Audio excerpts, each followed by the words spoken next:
Huzzah! Good evening, gamers! Oh my goodness. Don't mind me, I'm just eating Totinos as I seem to do every other stream at the beginning. Totinos hot pizza rolls.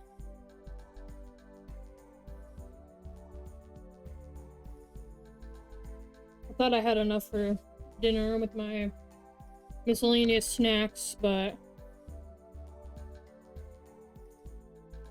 alas. So I needed something last minute. Get that out of here. Oh shit, did I set this to loop? I don't know if I did. Okay, yeah, we're good. Finishing up my tortinos.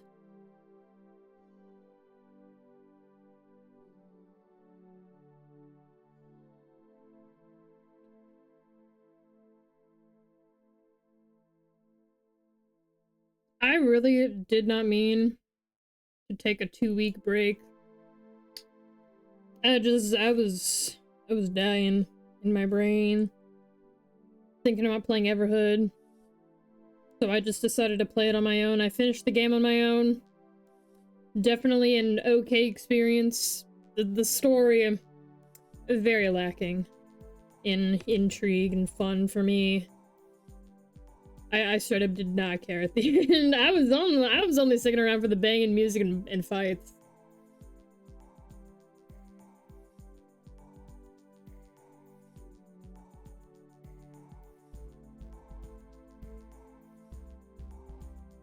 I would say if you want to fuck around in the slightly updated battle system, that's like the one thing I would buy it for. Like, it does expand upon the story of Everhood, but not in any really interesting way to me. Like, I was not engaged. I was lost. Which, like, yeah, is half of the game being all nebulous and shit. But it just did not hook me. It did not hook me. Things just kept happening.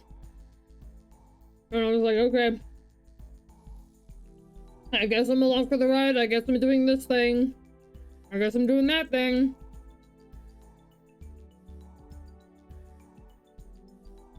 Didn't really bond with any of the characters.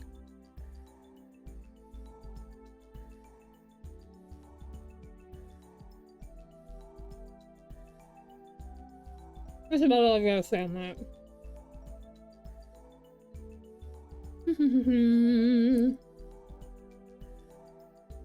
Yummy, yummy. Did I say I was live? Shit. I did not. Oopsies, let me do that in my server real quick.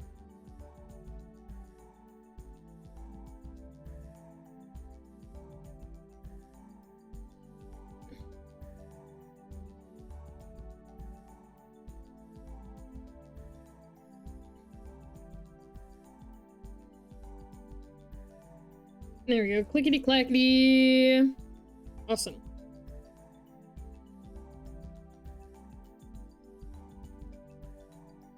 Well, the game on tonight is a little chill. Just a bunch of reading. I can do that. I have a bunch of water. I'm ready to read the shit out of this visual novel. Shut up, phone. The moon looks beautiful tonight. We love some Yuri. We love the moon.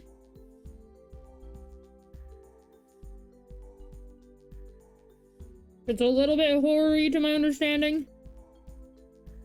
I don't know all too much about it. Joe said it looks stunning. And it's women in space. And the moon.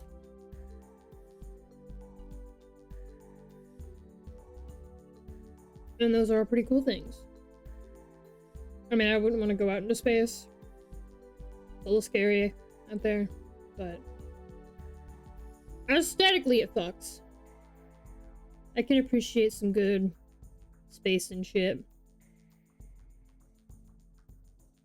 Very prettyful. Got like 5 Totinos left. And then we are in!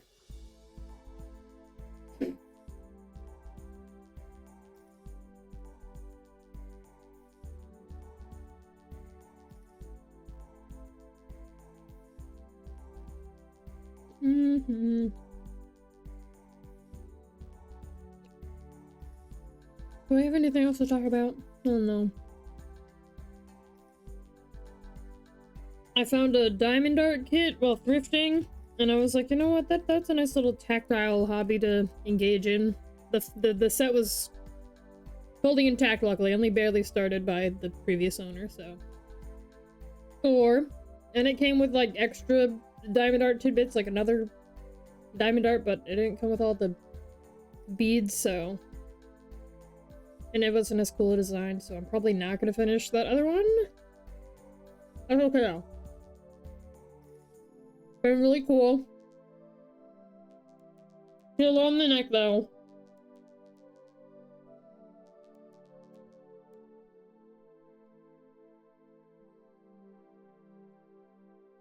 I'm struggling to think. I don't think I've really done anything else really cool. I mean, I went to a job seeking thing, but like who cares about that? It was kind of cool, but like that's my business. It's not your business. Except for the fact that I may actually get employed, maybe. We'll see.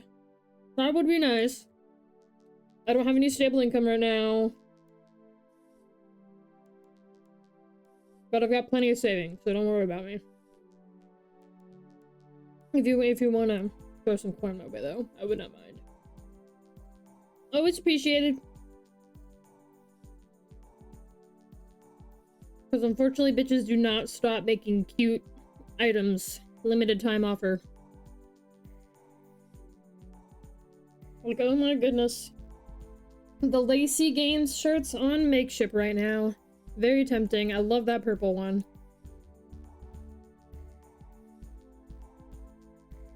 Okay, I guess I donated platelets yesterday. That was cool. Seeing as last time I donated, I got like a giant bruise. This time I am skin colored, not purple and brown and blue and black. All down my elbow. No complications there, hooray! And I should be getting a little bit of gift card for that.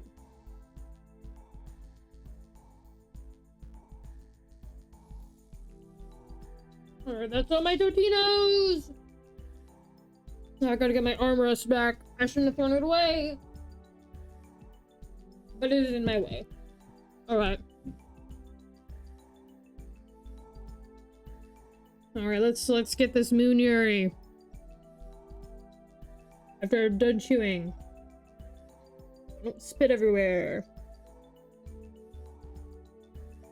Do I have any good drinks?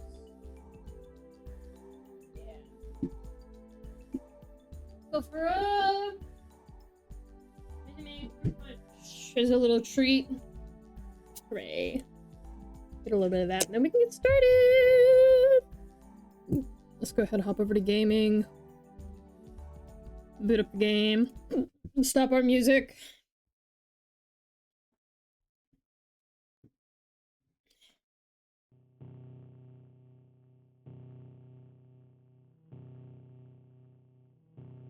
Okay, so I can... Okay, so we can have it... What is the proper crop? Because if you full screen it, it gets all the black bars, and I hate the black bars. I didn't even think to futz with it like that when I was setting up. Okay, I don't know if this has any flashing or anything. Unfortunately, it is PC 98 inspired, which could mean nothing, or it could mean something.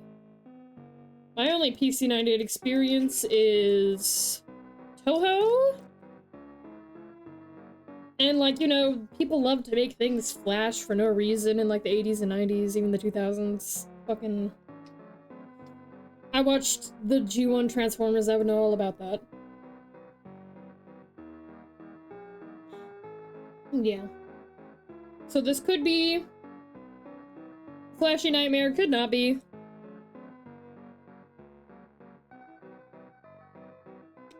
Viewer discretion advised.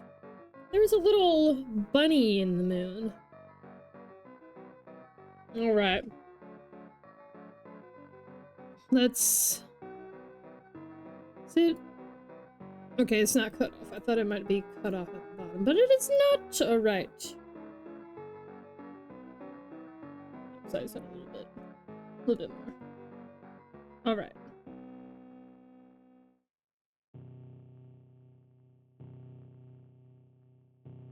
Can I upsize it even more?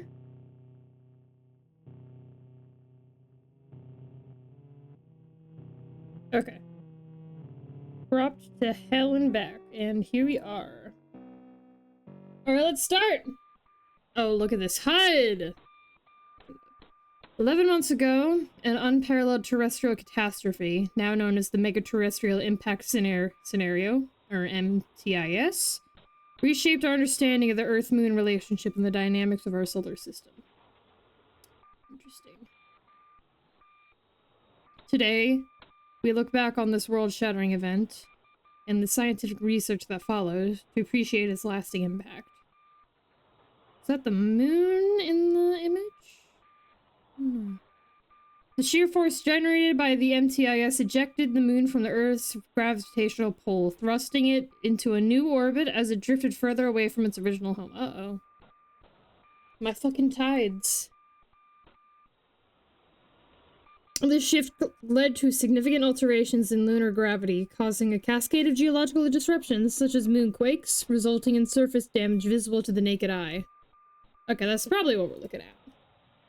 Yeah. In the aftermath of the ejection, the moon began to interfere with the gravitational balance of other celestial bodies in its path. I could imagine. The lunar body posed the potential threat of being captured by another planet's gravity or causing imbalance in the gravitational fields of nearby celestial bodies. The initial death toll was deceptively minimal due to the initial impact of the Pacific. However, the ensuing tsunamis and seismic events resulted in the death of an estimated 1.94 billion people, and the numbers steadily mount as the world struggles to reshape itself. The equivalent of $231.75 trillion USD has been spent on rescue and the relocation attempts alone. Damn. Does the world even have that much money? Fuck. Shift my window. The impact on the Earth's surface and the significant rerouting of the moon's trajectory sent shockwaves to the fragile equilibrium of our solar system. Perhaps the most devastating effect was the cessation of Dr. Rain's revolutionary research. As the Earth's own ability to sustain itself has dwindled, the resources generated by the technology she integrated within the moon itself has been pivotal. What efforts haven't been spared to repair Earth itself have been spent developing mechanisms to pull the moon back into orbit.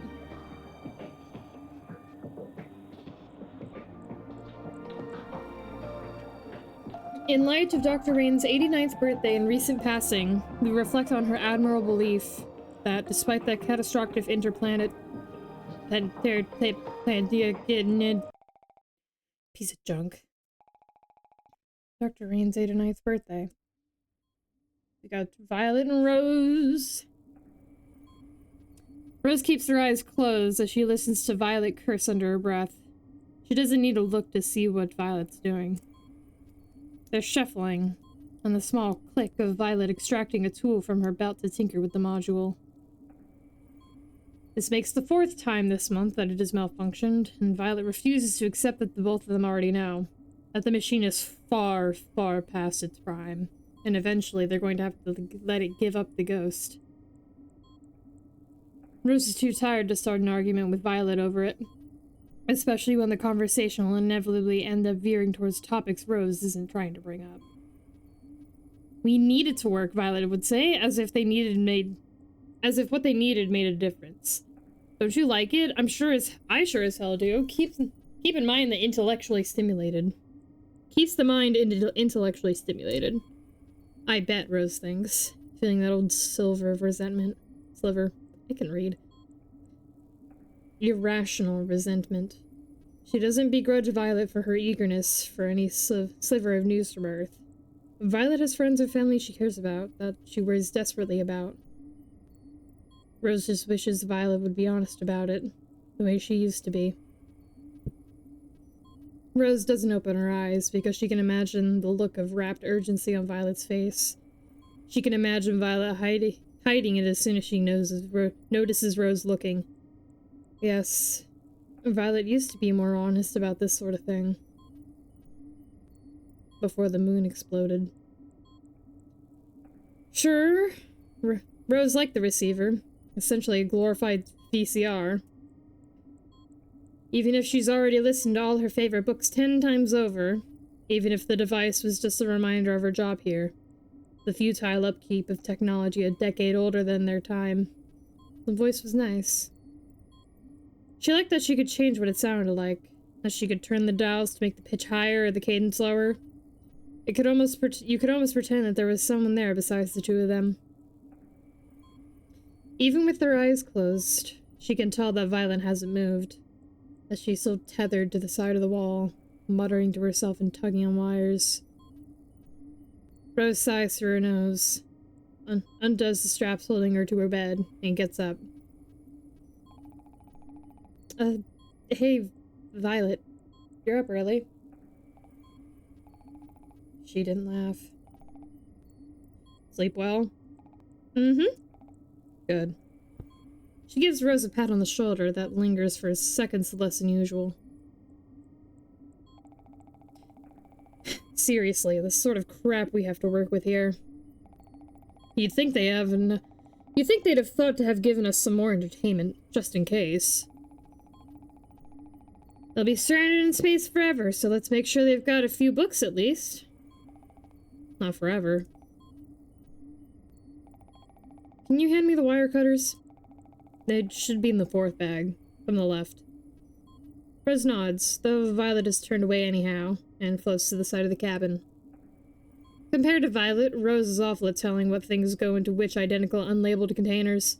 The last of their dry erase markers gave up weeks ago. Found it! Here you go. Violet nods wordlessly in thanks. Rose watches Violet work. She's meticulous, straightforward, diligent and good at what she does. Like, really good. Even in training, she'd been so determined to get out of moon maintenance and onto more illustrious projects. Hydroponic agriculture like on Mars or the Jupiter mission, to name a few. Rose had just been happy to leave gravity for the stars. Mission accomplished. If we ever get off here, I'm sure Violet can get any assignment she wants. She washed her hair today. I can smell the shampoo from here. It's the same shampoo Rose uses, in theory, but it smells so different on Violet.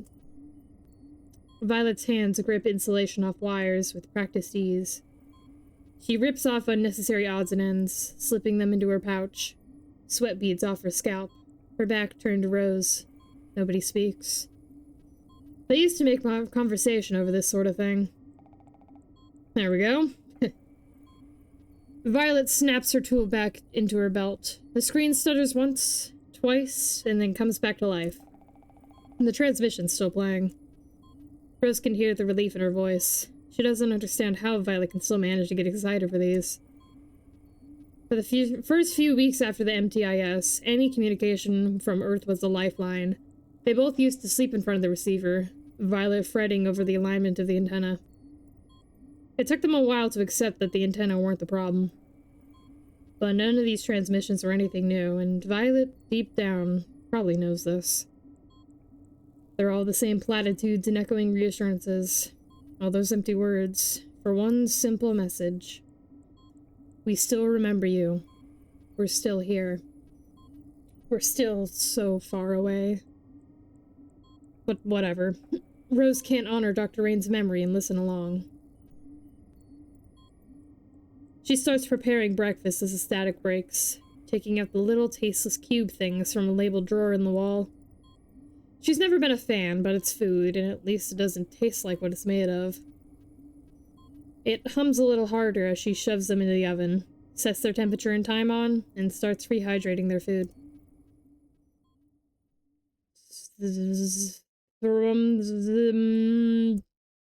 Violet slams her hand down on the screen one more time. It jitters. Scientific community continues to develop predictive models for the ongoing ramifications of this unprecedented event. Rolls pulls out her so-called food from the oven, then sharply recoils when it scalds her skin. Clicking her tongue, she lets it cool midair as she watches the monitor from over Violet's shoulder. Violet is nice enough to let her. Our hope is that through this research, we will safeguard against future terrestrial catastrophes. Perhaps the most pressing of our research concerns efforts in further exploration and space retrieval, as 2 brave frontiersmen will remain on the moon to this day, collecting data, communicating with Earth, and maintaining Dr. Rain's technology so it may be used again someday soon. We put forth Dr. Rain's heartfelt message from us on Earth to those in space. No matter how vast the distance between us, know that you are not alone out there. There's them words. Good night, everyone. The transmission clicks off. Rose reads the final timestamp. The broadcast aired exactly 2 hours and 42 minutes ago. Man.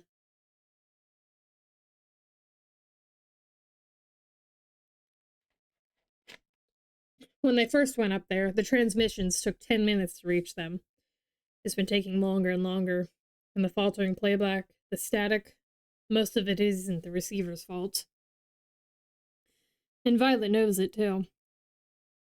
She's quiet for a while, staring at the machine. Huh. They called us frontiersmen. Violet's depressed. Once again, the broadcast has the usual hollow promises. Not even a message from Nova or anything. Secretly, Rose is surprised that they keep sending them. There's little reason for ground control to not just mark them deceased and abandon them. The heart be damned. On Earth, there are other geniuses. Better solutions. The 2 of them are just the maintenance crew. It's probably why Violet still gets excited for these. Why these transmissions are still still a glint of hope for her. Though she knows, same as Rose knows, what they're going to say. And if these transmissions ever stopped. Rose clears her throat and Violet turns. It's mango flavor today. I figured I'd break out the good stuff. We deserve it, don't you think? Thanks. To her credit, Violet doesn't flinch when her fingers brush Rose's, and she picks at her food with intent. Rose hooks her feet into the wall beside her, scraping through the condensed slop. They had to start rationing flavor packets, and though the heart could generate nigh limitless amounts of mineral gruel, Rose wasn't really looking forward to sustaining herself on it for the rest of her life. The heart. Keep mentioning this heart. We'll see what it is, hopefully. And Violet swallows it down quickly before pushing herself forward, tossing Rose a nod as she floats by. But seriously, thanks. That's great. Compliments to the chef. It's not like I... Yeah. Violet waves her hand dismissively. I'm throwing you a bone here, the motion says. Rose watches as Violet scrapes the residuals of her meal off into the recycling. Rose appreciates the gesture. But for Rose, it isn't enough. Stars. Into the sleeping quarters. Rose likes working in the dark. Not that she enjoys being unable to see. In fact, it's remarkably unsafe up here. But this is the one place she can escape from the fluorescent lights, the one place closest to home. If Rose ignores the blinking dots of the machinery, she can imagine she's in her garage, messing around with wood rather than scrap metal with her flashlight wedged between her shoulders. She can hear the heartbeat in her ears. When all she can see is her personal corner of space, the vast emptiness up here feels a little smaller, a little less overwhelming. The complex machinery, Violet's disappointed gaze, and the strangeness of her situation all dissipate under the gentle shroud of darkness. It's comforting. She grabs one of the tools floating around in midair, feels its shape, and grabs a different one. The discarded tool spins in its wake. She presses the tip of her welding gun against the fragile, brightly colored metal, then pulls it back sharply. Ow. She sucks at her thumb, hastily grabbing tape to finish the job one-handed before unplugging the wielding gun. Welding. It sails through the air, rapidly cooling. Rose is too preoccupied with the results of her labor to pay much attention to it. I don't know how to feel about just letting a welding gun free float, even if it is turned off, unplugged. That's a little scary. She tapes on her final touches and tosses the thing into the air, watching as it somersaults twice before settling on its trajectory, lazily circling the cabin. Rose lounges back into the air. For all the inconvenience and worry that comes from being stranded in space, there's a reason she used to dream about making it here. The heart hums all around her, its influence shining through the screens in gentle palpitations as the lights flicker back on. Is that what the heart looks like? Big orb. More than anything else, Rose has known down on Earth. More than anything else Rose had known down on Earth. It feels motherly. No, that wasn't the right word. The protection the heart has provided was many things. Grounding, sustaining, life-giving, but motherly. Rose sighs deeply, glancing at the expanse of stars. The stars. She once found the sight incomprehensibly breathtaking. Now, it holds the same weight in her mind as a sunrise from her bedroom window. Comfortingly familiar, ultimately unremarkable, beautiful. She wouldn't mind waking up to this for the rest of her... Hey, Rose, you in there? Ah. Rose fumbles through the air, clawing for her creation to little avail. It bumps up against her fingertips, turning over on itself as it floats merrily away and right into Violet's face as she unseals the door. Didn't see you there! How are... Oh my goodness. She trails off, watching helplessly as Violet plucks it from space. Her face shifts from its usual awkward stare to a frown. Boonwee! Hello, Eon, welcome. Just in time for Boonwee. Rose notes bitterly that Violet looks unsurprised. What's this? Her expression belies any genuine inquiry in her voice. Well, it's supposed to be a bunny, but it doesn't look much like one, does it? I mean, a figure of a bunny, not a real one, obviously, so... Violet looks at her, tired, incredulous. Rose rubs her cheek, biting back useless attempts to smooth the situation over. She can tell what Violet will say, even before she speaks. I'm not even gonna bother asking what this could be good for. You don't need to tell me what your time is... You don't need me to tell you what your time is better spent doing. I know you love your... activities. But using up resources? Come on now. What you do in your own free time is your business, but we don't have the extra material to spare for arts and crafts. You know that. It's just a bit of extra metal plating. Hardly the difference between life and death. But they only have so much to work with. Violet is right. When hasn't she been? Rose's stomach turns, guilt crawling up her throat. Of course she's supposed to be more responsible. She's supposed to be prioritizing their mission. She's supposed to be prioritizing their survival. She can't look at Violet. She gives an awkward shrug of acknowledgement. It's good to see you haven't lost your touch. She pockets the bunny. If you've nothing better to do, you can help me out with logging readings. We've still got a home to get back to. You know that, right? Rose does know that.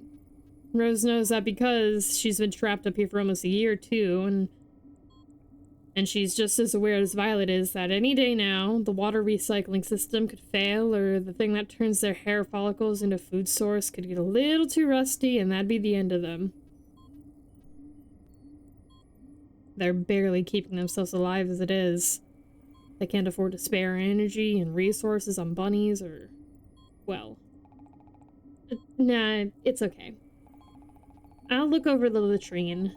The flushing mechanism has been making some weird sounds lately. The ever-present tension in Violet's shoulders seems to ease slightly. Rose can see how reluctant Violet is to offer her hand now. She knows Violet only does it out of obligation, nor pity, and she can't bear to take it. Okay. They stare at each other in silence for a moment. A moment they might have filled, once upon a time, with goofy jokes. Maybe a playful debate on the material importance of a few stray pieces of scrap metal. Now they're just a few feet away from each other, and it feels like the distance between a planet and its moon. A moon and its satellite. And with that, Violet turns and floats away with cruel and easy grace, the way only a Violet can. She doesn't look back. The heart beats. Oh my god.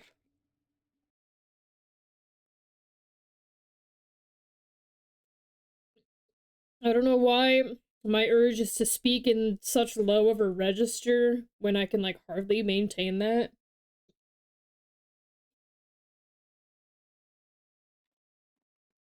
Like, it's not even that low, but it's like, oh. It always has, in pulses and hums. The wire's heat travels in rhythms and screens. Backlights flicker in time. Hold on. The wire's heat travels in rhythms, and their screen's backlight flickers in time. It's subtle enough that if you're not paying attention, it would seem random. But Rose has been here 11 months and a day, down to the hour, and she's felt the patterns through closed eyelids. Every day, every hour. It lulls her to sleep in the same way her fan did at night, back when she'd slept in nothing but a bra in the summer. A low background thrum that she takes for granted when she hears it, that wakes her up when the power goes out and she doesn't. So it doesn't register at first. She thinks she's dreaming, caught in true and utter silence for the first time since she can remember. Hey now. Rose. Rose! The heart isn't... It's not... Violet can't finish her thought. She inches away from Rose's face when Rose opens her eyes, hands gripping her bed frame tight enough to snap it. All Rose can do is stare. The horror hits her before Violet's finished speaking. It's not... beating. Rose doesn't believe her at first, if only because her own heart is thrumming so loud in her ears that all she can think is, surely that can't be the case. The heart stopped? But that's... Then again, what hasn't been impossible this year? Like a switch, the silence becomes suffocating and oppressive. It crushes her from all sides, a deafening absence of the hum, pulse, and rhythm that's been their constant companion for so long. It fills the space where the heart used to be with a gaping yawn of apathy. Rose rips the covers off her body. The weightlessness of the cabin makes her blankets float lazily in the air as she pushes off her bed, sailing across the cabin towards one of the screens that typically displays diagnostics for the heart. Her face stares back at its reflection, a black void of its usual life.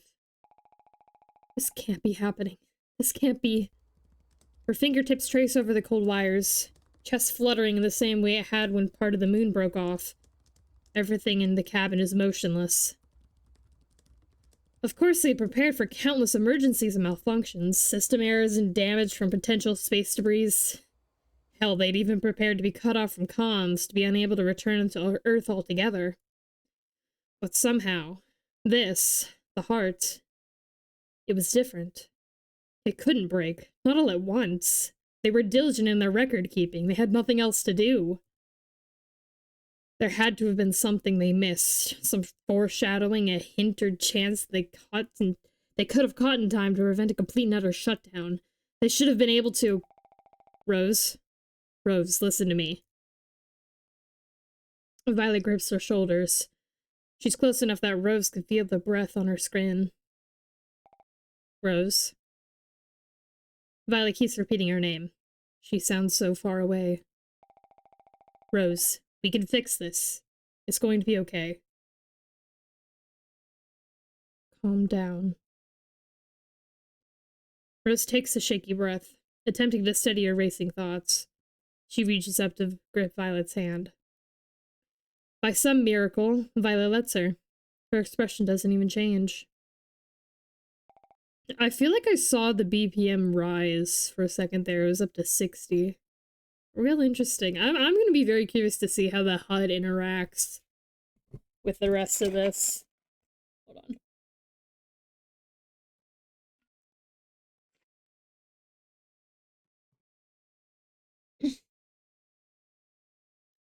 Listen. We're a maintenance team. We might not have been trained for this specific sort of emergency, but we've been trained for tens of dozens of near variations on it. We need to gather our gear, diagnose the problem, and execute the solution. If we break it down in a series of tasks, it'll be easier, and more importantly, plausible. Violet leads back. The lights from her visor shine off her skin unnaturally. We're surviving this. We're going to go down there, kick that junk around until we've got it fixed, then hunker down as our grand accomplishments finally impress someone down there enough to...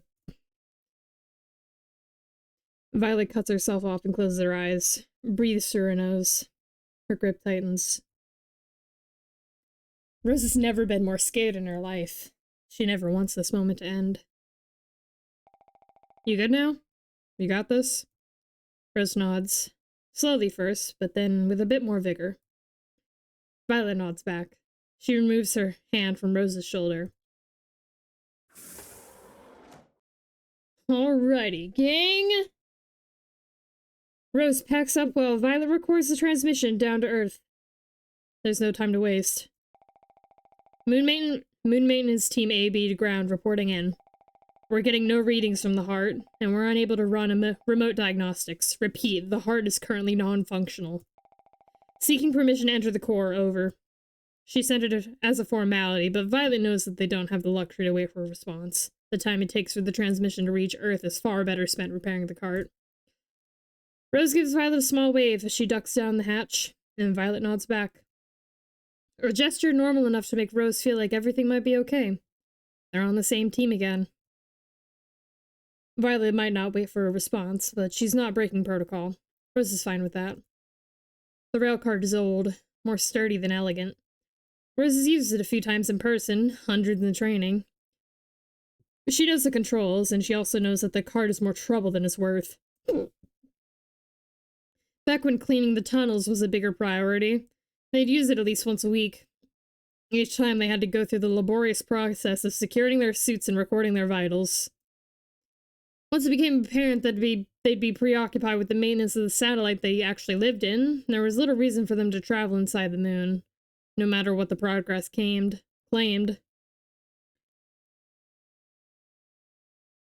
It wasn't as if anyone on Earth would be able to benefit from its resources anytime soon. The boot process is a ritualistic exercise in precision and patience that begins with unlocking a power switch. A small red button concealed under a protective cap. Rose presses it, then jams it when the button doesn't immediately illuminate. It eases to life, its dull red glow a quiet reassurance. The cart's a remnant of bygone era of routine maintenance and thorough exploration, back when the moon was something to be discovered rather than optimized. The cart's body, marked by years of lunar dust and scratches from its travels, is a testament to its age. It's squat and cylindrical, the size of a car, destined to handle every sort of unique pressure the moon could throw at it. Rose hates the inside. It's Spartan and utilitarian, built for practicality and survival over comfort. The front of the cart houses a control panel with a variety of switches, buttons, and knobs, all labeled with faded text and symbols that she'd once known by heart, and now just kind of sort of knows. Violet, what comes after the navigation systems? Need me to get it set up for you? No, it's fine, I've got it. Okay. I'd skip communications, by the way. Save us the power. Right.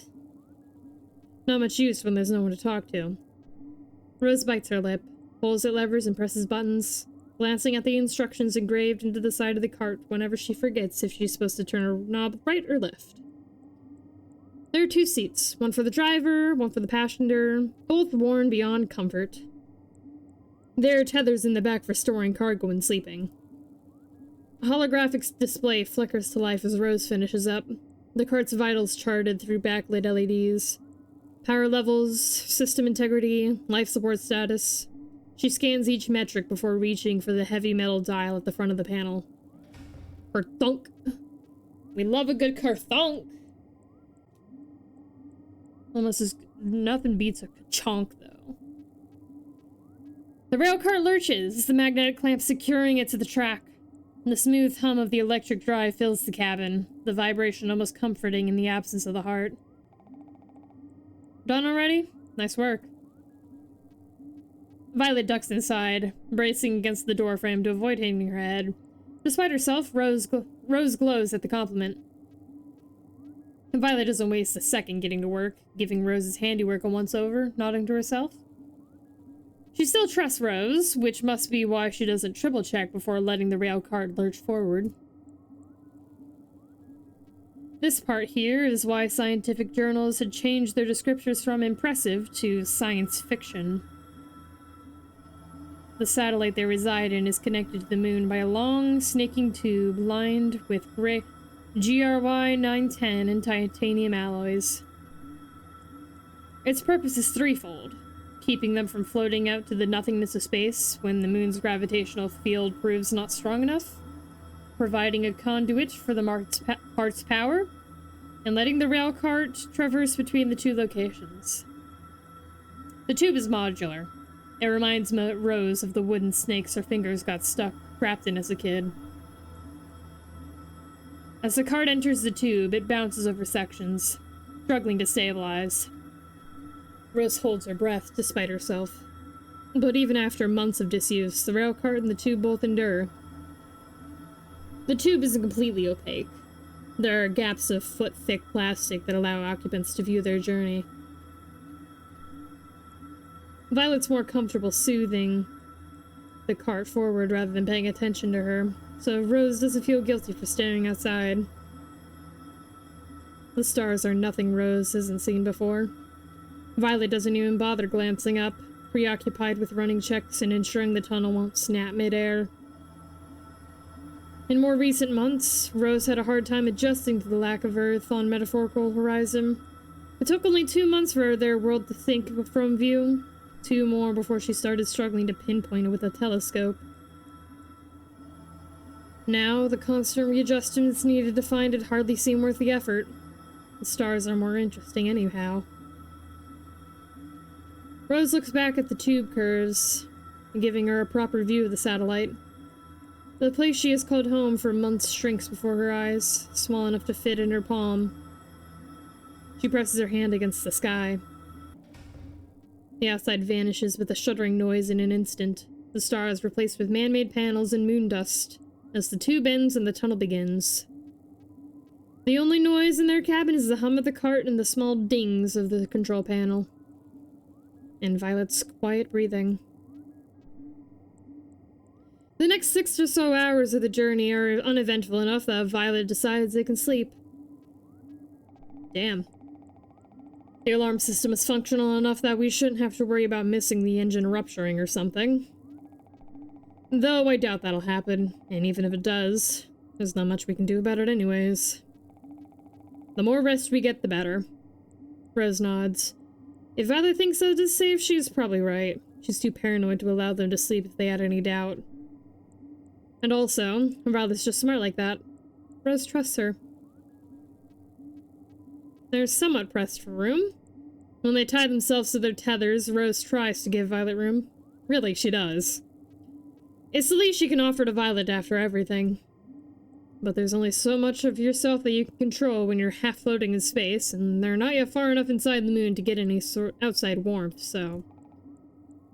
And they were roommates. This isn't crossing any lines, right?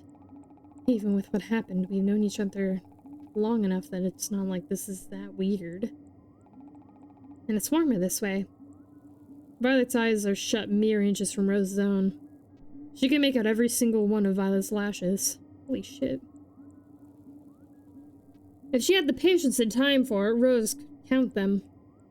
Violet's pretty. Focus. Or don't. I need to rest. If we're going to be able to deal with the heart, then... The heart weighs heavy in her mind. The organ of their survival. Now dead weight in the belly of the moon. Everything eventually ends, sure, but the heart hadn't given them any warning when they'd first landed. Ground control had promised another decade before intensive maintenance would be required, at least. 7 years if they were really being cautious, but less than 1? The heart stopped beating. The heart has given up for whatever reason. That just means we need to go fix it. That's why I need to rest. If we have any chance of getting out of this, I need to get my act together. If we have any chance of getting out of this, then... There's a very real chance we may not survive this. The thought pierces her like a bullet. The only other time she's felt this panicked, and truly, really panicked, not the usual playground victimhood, was when the moon had first ricocheted off course. Constant transmissions and apologies and grievances and national mournings and... I'm not dead yet. I'm alive. Don't say that. Please, if I'm going to die, then let me... She needs to try again. She can't die wondering. Violet, are you still up? What? Yeah? Trying not to be. Why? Is something the matter? Just, the whole situation we're in. Violet shifts in the dark. Fair enough. She's laughing. Not unkindly. Rose has known her long enough to hear the humor in her voice. We've got this. Taking care of the heart is our job. All that time spent studying wasn't for nothing. I hope you fill in the blanks. She's quiet for a moment. And you're good with your hands, so... Worst case, you can just solder the whole thing back together. She's shrugging under the tethers, grinning. The light in her eyes is genuine. Violet isn't one for flattery. She wouldn't say it if she didn't mean it, and this makes Rose feel all the more guilty. She takes a breath. I take my final sip of fruit punch. Top it off with a little water, too. Ew, I'm getting so dry already. Shit.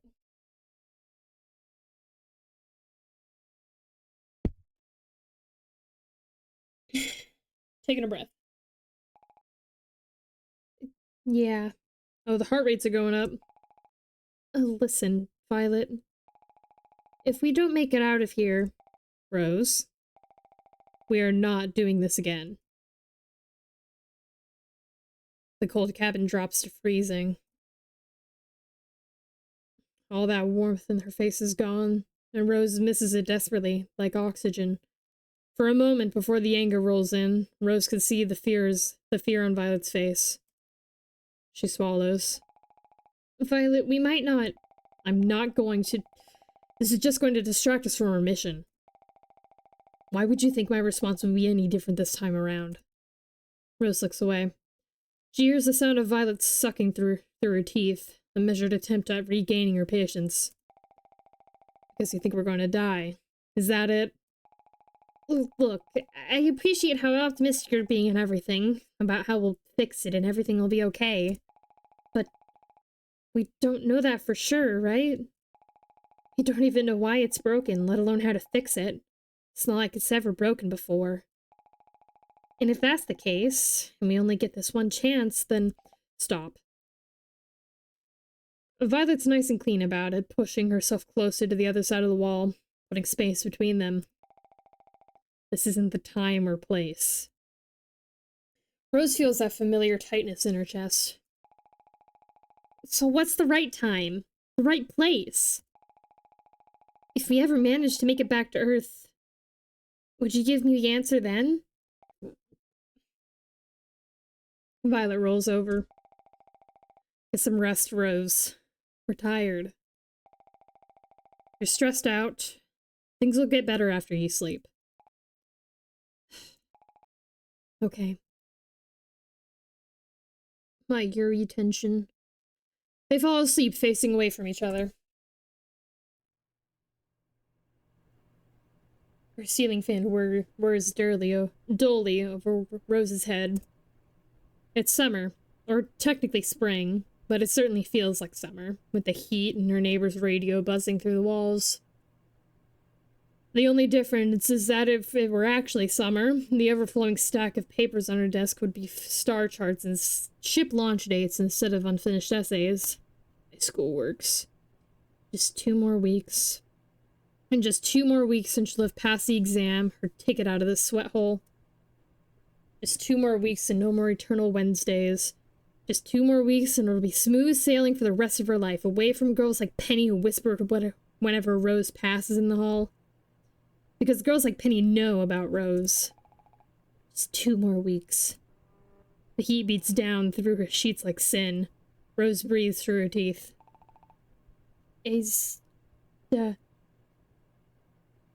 Her neighbor's radio sings louder. She pulls herself up and glances at the time.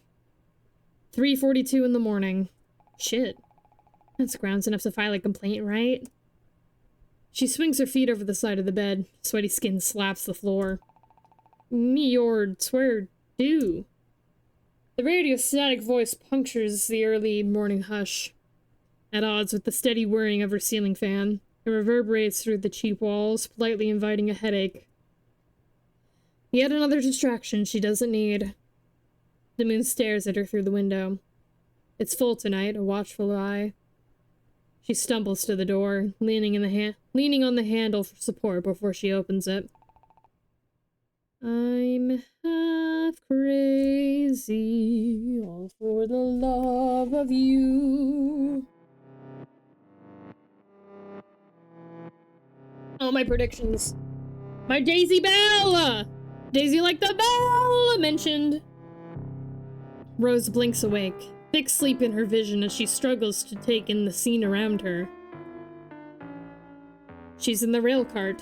She's tethered to the back, close to Violet, and in front of her is a person. No, this couldn't possibly be a person. Hello, cutie.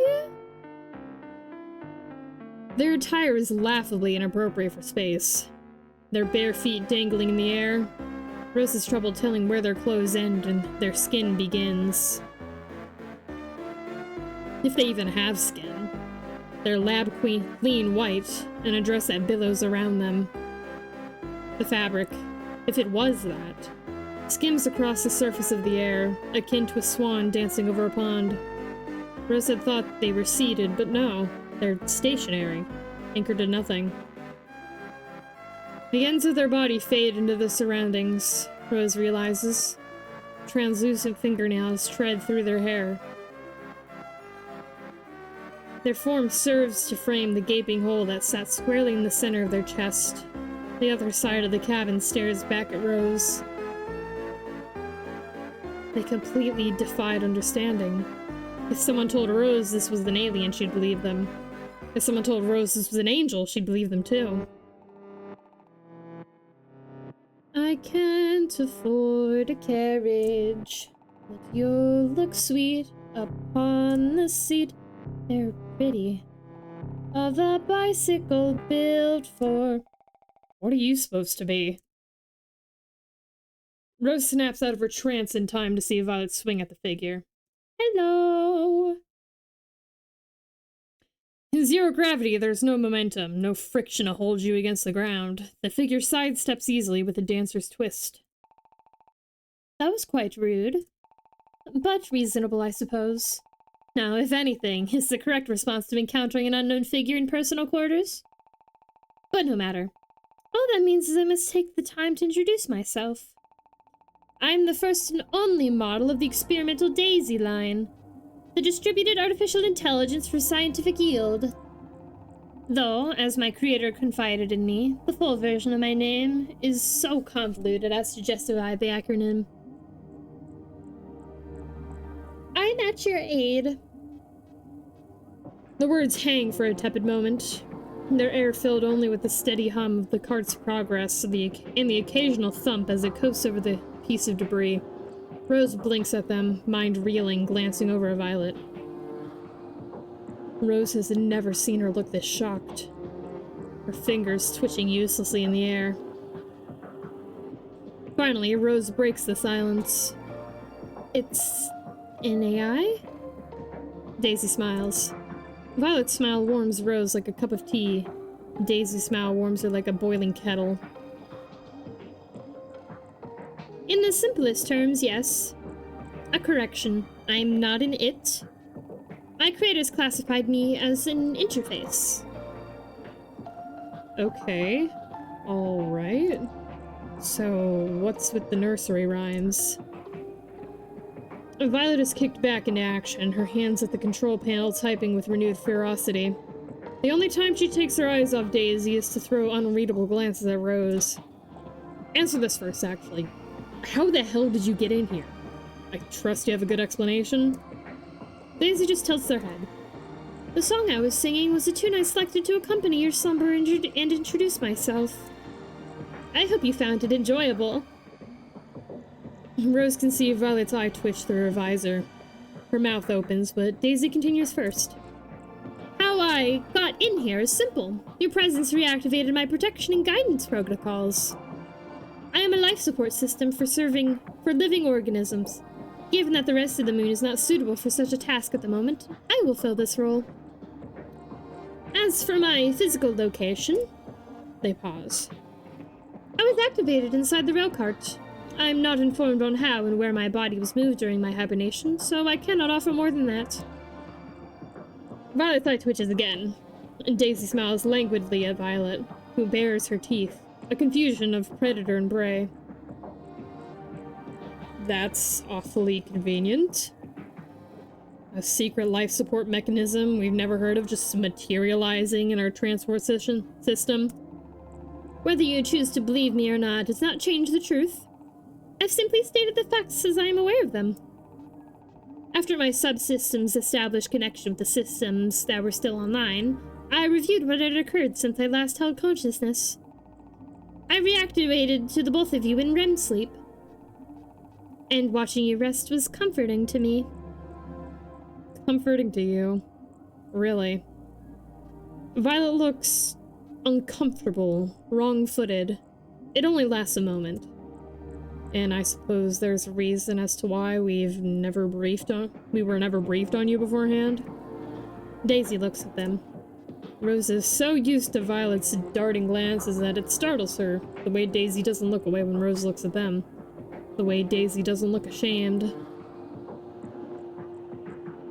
You are maintenance workers. Dr. Rain was of the opinion that knowledge of my existence should be highly proprietary. As I said, I'm an experimental model. I do not believe that you would have much reason to be briefed on the matter. However, given the extenuating circumstances, my subsystems detected that my activation was the best option for your survival. Daisy extends their hands to the side. They seem so fragile, the plain expanse of their form against the elaborate mechanisms of the cabin. I look forward to aiding the two of you in your... Not a chance. Violet must have decided that Daisy isn't an immediate threat. She takes her eyes off of them, focused now on the rail cart's controls. Her fingers tap rapidly at the keys while Daisy turns, frowning. Violet, what are you doing? Shutting it down. She pulls out a stuck lever, curses under her breath. Rose winces at a particularly violent slam of her fist against a button. Please do not do that. I'm not helpful to you while turned off. Not likely to get us killed while turned off either. I'm not going to do that.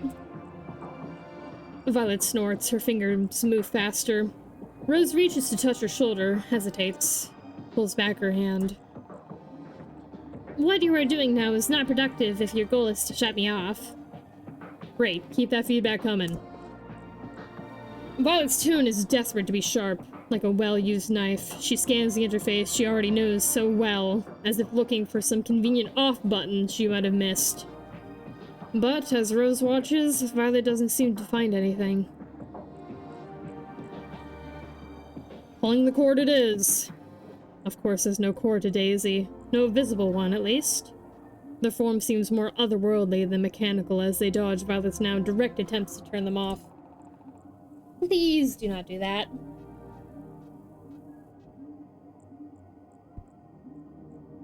It's odd hearing Daisy defend themselves. Their calm, placid tone remains the same as they float out of Violet's clumsy grasp.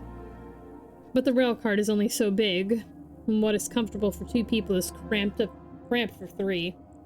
They can't continue this game of cat and mouse for long. Violet, I don't think... Rose does reach for Violet's shoulder this time. Violet flinches. Violet used to be comfortable with these grounding, familiar touches. An easy short hand for, I'm here, I'm right behind you. Rose gave up that privilege a while ago. She knows that. But it still hurts, the way Violet immediately goes on the defensive, jerking her head around to look at Rose. She looks a little scared. She looks like a scared, cornered animal. Her expression softens in the next moment. I know. But it's the safest idea. This AI, life support system, whatever. It's experimental. I'll take my chances with manual life support. She curses under her breath as a missed grab makes contact with the side of the cart, the momentum sensor reeling across the cabin. Daisy lets out a small hum of disappointment, like Violet is particularly rambunctious dog. We don't even know if they can hurt us. I mean, we can sort of think of them as an extra redundancy. We don't even know what it's meant to do. We can't juggle on another unknown variable. I have many functions. Violet scoffs, spinning her tools anxiously. An old and nervous habit. She used to do it a lot when they were new recruits. So you keep saying... Monitoring life support systems, controlling temperature ratings, managing carbon dioxide sensors. Violet has paused, leaning against the control panel. Rose can see the calculations whirring in her head. Projectile motion and trajectories. Assume the coefficient of friction is 0. Controlling oxygen valves, diagnosing errors in navigation state machines, diagnosing and developing repair plans for the heart, creating personalized meal plans. Violet straightens. Obediently, Daisy pauses. I also run at 50 Hz. I'm informed that this bit is impressive. Violet blinks. It is impressive. And the heart? The heart does not run at 50 Hz. It is much too large of a system to sustain that fast of a reaction speed. The pressure would break it. Yeah, we know. You said you can diagnose the problem with the heart? Why didn't you lead with that? I have been offering my assistance. Was I not clear enough in my wording? No. In that case, could you please tell us what's wrong with the heart right now? It is hard for me to say at the moment. With the heart in the state that it is, long-range communication is impossible. Direct contact is required for diagnosis. Of course it is. Her voice curls in the air. Rose swallows. Maybe we don't shut them down? We can always just, restrain them? Rose feels her face heat. Violet looks skeptical. Come on, I know it's not ideal, but I don't think anything about this situation is, right? And you think restraining it will be easier than shutting it down? I am capable of taking any position you require that allows me to continue basic functionality, if that will assist in keeping you comfortable. And it's not like shutting them down is a safe option either, is it? Their life support system, and I mean... She gestures at the scratches Violet's errand wrench has left in the railcar's paint. Surface damage. For now. Look, if anything happens, You'll what? If anything happens, you'll be dead, Rose. Her voice wavers slightly. She clears her throat. Will handle it. We always have, right? Violet scoffs, but she's listening. Her gloved hand comes to rub thoughtfully at her chin. She weighs the situation for all of 20 seconds before she glares at Daisy. You're going to help us. Yes, that is my stated purpose. They don't even seem to say it to annoy her, which Rose knows will only piss off Violet more. You answer her questions. All of them. I aim to inform. The first sign of trouble and you're out. If that will make you feel safe. Violet scowls a wordless concession. She gestures with the wrenches unhooked from her belt, and Daisy smiles with their boiling kettle smile. Daisy patiently instructs Violet and Rose on the best way to restrain them. Put gloves on their hands to see their fading fingers. Tie them at the necks so their mouth cannot reach anything. By the time they have finished, Daisy is tied firmly to the passenger seat, their once free-flowing form now bound by layers of wire and tether. Somehow the sight of it makes Rose sad. Okay, so they did go forward with binding them, damn. You know what, whatever works. They don't seem to mind. That Daisy could have simply given them faulty instructions is not lost on Rose. Violet, ever the pragmatist, must realize this as well, but she doesn't say anything.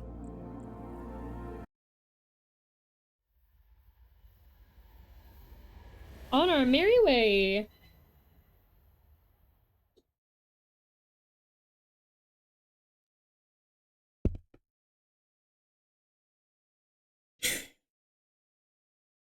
Something that Rose notices about Daisy fairly quickly is that they're best seen in her peripheral vision. If Rose looks at Daisy for too long, head-on, the edge of their outline goes fuzzy, skipping and jittering. Rose digs her palms into her eyes in order to get the feeling out. It leaves the taste of a seatbelt in summer.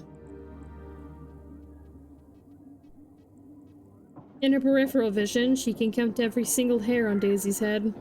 Their hair trails off into static. Dark splotches taper into nothing, and their gloved fingers leave echoes behind in the space they occupy. Rose could almost imagine placing her hand on theirs, if she was braver. Huh? Violet has been interrogating Daisy on and off, typing notes into the console while Rose continues monitoring the cart's readings. The terseness of Violet's voice isn't the defensive anger from before. It's the old familiar impatience with ground control. She's bothered by the fact that she wasn't even briefed on this new system. She thinks, what else are they not telling us? There's no documentation on Daisy for Violet to reference, so she's writing her own. It grounds her, making her feel like she knows what she's working with. These notes are a way for Violet to organize her own thoughts. It took Rose a while to figure that out, back when they were first settling in.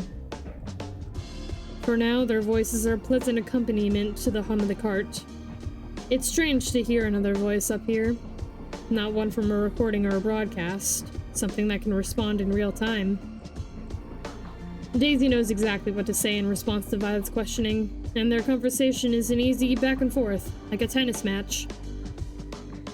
It reminds Rose of what it used to be like between her and Violet. Daisy's voice sounds just a little off, a little uncanny, and at first it throws Rose a bit.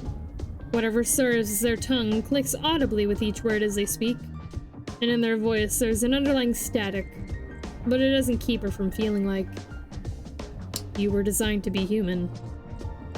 It's not a question. There's a contempt in her voice. One late night, folded safely into her bunk, Violet told Rose that she likes machines because they're predictable and logical. Inputs have reliable outputs, unlike humans. Unlike Rose. A great deal of time was spent on helping me mimic one as closely as possible, yes. While any pattern-finding intelligence module can keep track of your biometrics, one is better suited to assist with things like grief and shock with the capacity for empathy. At least, this is what my creator intended. Your creator being Dr. Rain, correct? Daisy nods with uncharacteristic enthusiasm, an abrupt departure from their usual grace. Her opinion was not shared by her peers. I'm only an experimental model. Right. Violet's voice, for a moment, turns gentler. The hard edges of her skepticism softened. She respects Dr. Rain deeply. Her conversation continues on like this for a while. It's a strange reversal of roles. Daisy's answers sound far more human than Violet's curt diagnostic questioning. It's only when Violet can't speak around her yawns that she finally throws in the towel. Wake me up in an hour, alright? I just need a bit of pick-me-up. Then you can rest. Rose nods, tempted to let her sleep for at least 2, but knowing the fight after won't be worth it. No, not one to waste time. Violet is out within a minute after she secures herself to a tether. The area ahead has started to deteriorate, bits of lunar debris floating through the space in front of them. Slowing the cart down to withstand the impact of particularly large pieces is tedious, but not hard. At some point, Violet had determined that Daisy was unlikely to kill them. Now they sleep in shifts, taking turns navigating and watching Daisy. When it's just the two of them, Daisy's company is unnerving. Rose is aware of their gaze on her, even more aware of the fact that they've seen her own furtive glances. They seem content to just watch her work, only interjecting with the occasional question. How long have the two of you been here? Just over 11 months, give or take. Didn't Violet already tell you? Yes. Did you think she was lying? No. Did you want to see if I would lie? No. I did not believe you would. Okay. Rose doesn't know how an artificial intelligence should act, but she imagined it would be more direct, or at least a little easier to read than Violet. Instead, every other seemingly straightforward statement from Daisy leaves her with more questions than answers. Before us, what did you do? Hibernate. With the moon damaged, maintaining a constant level of consciousness for 2 people would be an overextension of my abilities. The power for my operation was better conserved for other uses. And before that? I saved lives. They say this so casually that Rose has to bite back a laugh. Did I say something strange? No, it's just nothing. I did save lives. Protection was my primary function. Dr. Rain did not want anyone exploring the moon to die. It was unexplored territory.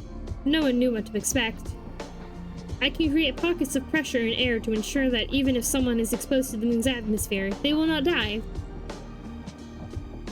You can let people go out into space without protection? Not for very long, and not very often. It's a level of science fiction that Rose finds hard to respond to. She opts for an awkward nod instead, returning to her work. What are you holding? Rose angles the object towards Daisy, revealing an exposed panel of switches, over-soldered spots, and a small joystick. The once shiny surface is now smeared with dust, barely able to reflect the dim light. It's a decommissioned rover console. Violet and I found it in one of the abandoned control rooms. They're pretty common and fairly reliable for salvageable parts. Since we're not sure exactly what we'll need down here, I brought it along to work on during the trip. She trails off as Daisy tilts her head. She holds it closer to her face, turning it around to help them get a good look. These have not changed significantly since I was constructed. The main difference is that this model has implemented long-distance communication. That used to be quite a feat. Yet another groundbreaking accomplishment by Dr. Rain. She is... A pause. Apologies. She was going to change the world. You know she... Yes. You have no cause for concern. Dr. Rain's status is the variable that has resisted override attempts. That's rather clinical. Daisy blinks. What have you found so far? Rose shrugs, her hands returning to fiddle with the panel. Not much. Most of this seems fried, but the joystick is functional enough. Which is actually useful. A lot of the joysticks we've gone through had their tops fall off, so they're a bit painful to use. That seems annoying. It is. Daisy is an AI, robot, whatever. Artificial and inhuman. Their purpose is to summarize and diagnose, noting a minor annoyance seems outside their realm of jurisdiction. Rose dislodges the joystick from the rest of the module as the console beeps. There's a piece of debris up ahead, large enough to dent the cart at its current speed. Her fingers thumb along the thinly engraved markings of the dashboard, pausing to turn the dial that dictates the rail's magnetic strength. The ridges on the side warm her fingers through her glove. There's something gnawing at the back of her head. It's like when you've just noticed that you have something stuck between your teeth, but you can't get it out. It's like when you're trying to remember the tune of a catchy song. It's like when you're trying to call after someone, but you don't remember their name and you know them too long to ask. It's a nearly unbearable itch. It isn't exactly pain. It's just unpleasant enough to make her feel like she's losing her mind. Once you hit a certain age, you start having little meaningless pains. Back pain from a lifetime of bad posture, wrist pain from gripping a pen too hard. These things are normal. Sentences that make you check your posture enhance. In Rose's case, her chest has felt sore. That's normal. She'd struggle to articulate it if someone asked. Not that she needs to. The feeling is so familiar that she forgets about it most of the time. But it's still weird, right? Feeling something your entire life and not being able to articulate it. She puts the module onto a magnetic chip on her belt, nursing her chest with their free hand. They can't spare pain medication on something as minor as this, but...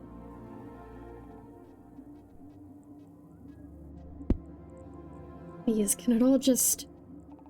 Rose? Can you be quiet for a second? You look upset. What is on your mind? She's in high school. She tries to run away. Oh boy.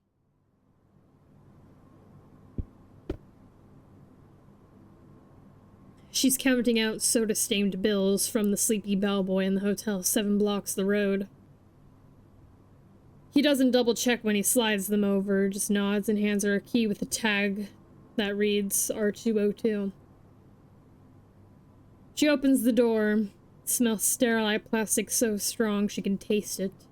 Finds herself regretting it. A week's worth of pay for this. The television is on. She can't focus on what's playing. She dumps her belongings in the space between the bed and the wall, piles unfinished papers on the desk. As she sits down, Rose is aware of how lame this is. Running away from home, spending money to do homework. Not that that was her plan for the entire night, but, well... Rose doesn't mind schoolwork. Questions have answers. It's a consistency that she finds hard to come across in the real world. Most importantly, these papers don't ask anything from her. Equations still exist regardless of her input. Balloons of equal mass M and equal charge Q don't care how she dresses, how she stumbles when she speaks. Inputs have reliable outputs. She can sit here, chewing the end of her pencil, blissfully removed from everything else going on. Daisy walks through the door, gently closing it behind them. Daisy's feet are firm on the ground. Tile squeaks on the rug they leave behind them. Their usual grace, has been traded for confidence. Their steps measured, lab coat fluttering behind them. They push their bangs back to meet Rose's gaze. I see you've already started. Good job! There's a new, filling warmth to their voice. Rose nods tentatively. Nervousness spills into her chest as Daisy comes closer, plainly sizing Rose up. But there's no judgment in their gaze, nothing to make Rose feel small. Only curiosity. Do you mind sitting over there? This will only take a moment. They motion at the bed, their hair falls in front of their face. A veil that only makes them seem more magical, more out of place in this cheap hotel room. Again, Rose nods, obeying and sitting hesitantly at the end of the bed. Daisy moves in closer, lab coat dress trailing behind them, and they embrace her. The motion is sudden, all pretense lost as Daisy hands finds her waist. Rose's heart sticks deep in her chest as Daisy's hands explore every corner of her skin. Daisy is careful not to overstay their welcome, not to touch those most sensitive parts. Daisy... Oh, sorry. Is this unpleasant? Daisy leans back. Rose realizes that she's collapsed onto the bed, her back pressed against the fabric tables as Daisy stands at the end. She swallows, wishes Daisy would what? Do it again! Do it again! There's a space documentary humming in the background. Conversations rock back and forth about Nova's land founding, its accomplishments, its internal politics, because of course there's politics. All the lighting the room's got is a CRT and a dollar store lamp. The changing screen casts dancing colors on the side of Daisy's face. You seem a little confused. I'm sorry. I don't mean to make you uncomfortable. These are just routine diagnostics. It's okay. Let me help you. And they reach towards her, through her, into her. Rose doesn't need to think. Rose doesn't need to think about her body, about Violet, about her body, about Rose. The dream ends. Rose wakes up to several painful reminders. Her hand is still empty and bras still itch when you haven't changed them out for a good 2 days. Violet's hands are on the console. She glances away from Rose when she sees that Rose is fully awake. Daisy keeps her eyes on her, shining against the bindings around her neck. Rose realizes that someone attached her to the tethers in the back at some point. She tries to push the dream out of her mind. Oh, sorry, did I? It's fine. It's on me for keeping you up for too long. She doesn't seem mad or even particularly disappointed. Just tired. Stressed. That doesn't make Rose feel any less guilty, though. And she hurries to undo her tethers under Daisy's watchful gaze. She nods awkwardly at them, unsure of what constitutes a normal greeting. They nod back. What's normal in this situation? She knows her brain is capable of weird things in weird situations, but for it to retroactively insert Daisy into a memory, a thick and lovely dream. That's never happened before, even with... She shakes her head, trying to focus. How long was I? 4 hours, just about. We were talking. Violet is quite... It was talking. I was working. And you were... For a moment, Rose thinks that Violet's annoyed at her. Violet's fingers twitching against the control panel and the way she won't meet Rose's gaze certainly seems to suggest that something is off.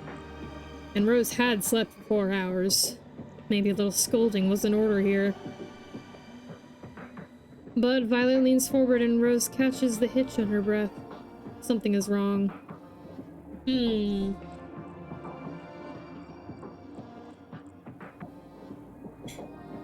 Violet? Can you look at me? A pause. Violet looks past Rose's shoulders. Rose doesn't need to turn around to know that there's nothing there. Everything alright? You seem... out of it. She's never seen Violet so distracted before.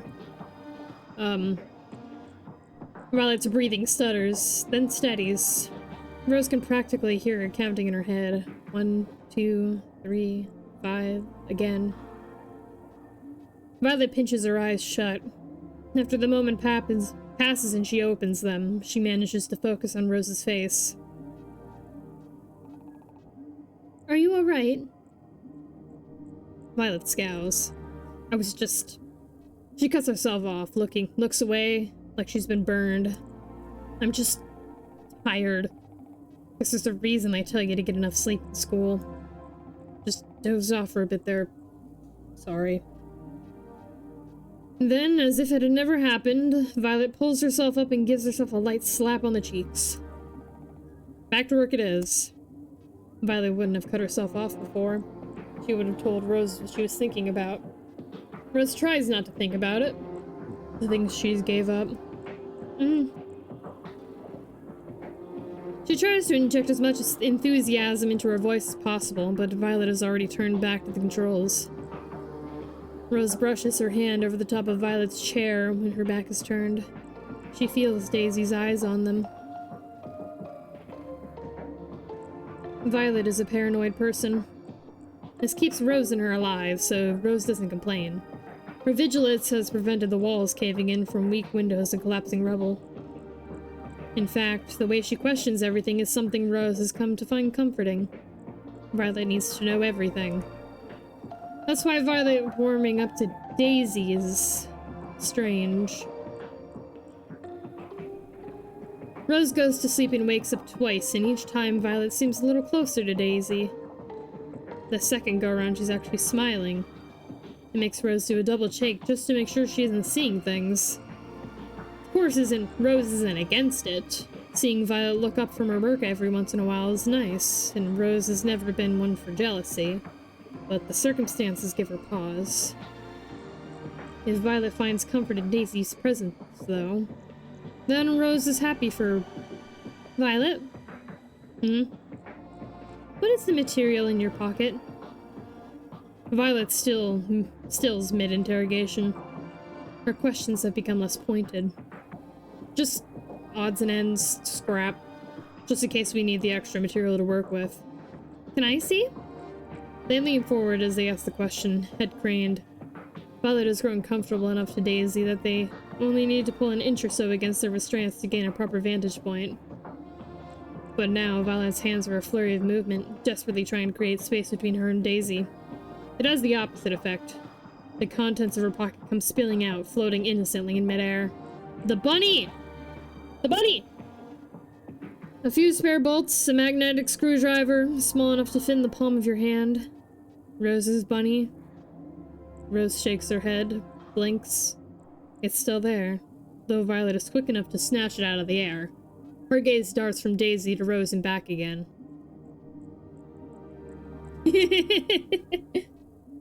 Nothing?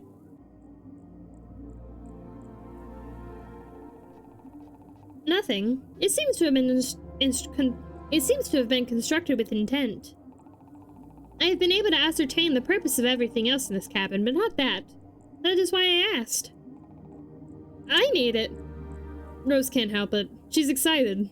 A little flattered, even, that Violet hasn't thrown the trinket away. Sure, there's a chance that Violet just forgot it was in her pocket, but maybe... So it is, indeed. Nothing. Was it a gift? Gifts are an expression of gratitude, Violet.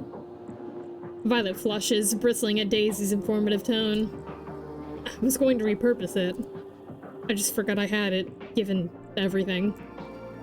Daisy frowns. That does not seem... None of your business, alright? Violet yanks the bunny out of her pocket again, clutching it in her fist. For a moment, it looks like she's about to crush it. But she doesn't. Her fingers uncurl. Violet?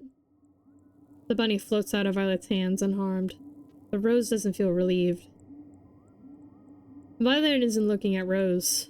She isn't looking at anything. Rose waves her hand in front of Violet's face, but she doesn't respond. Her expression is evened out, eyes half-lidded and mouth gently parted.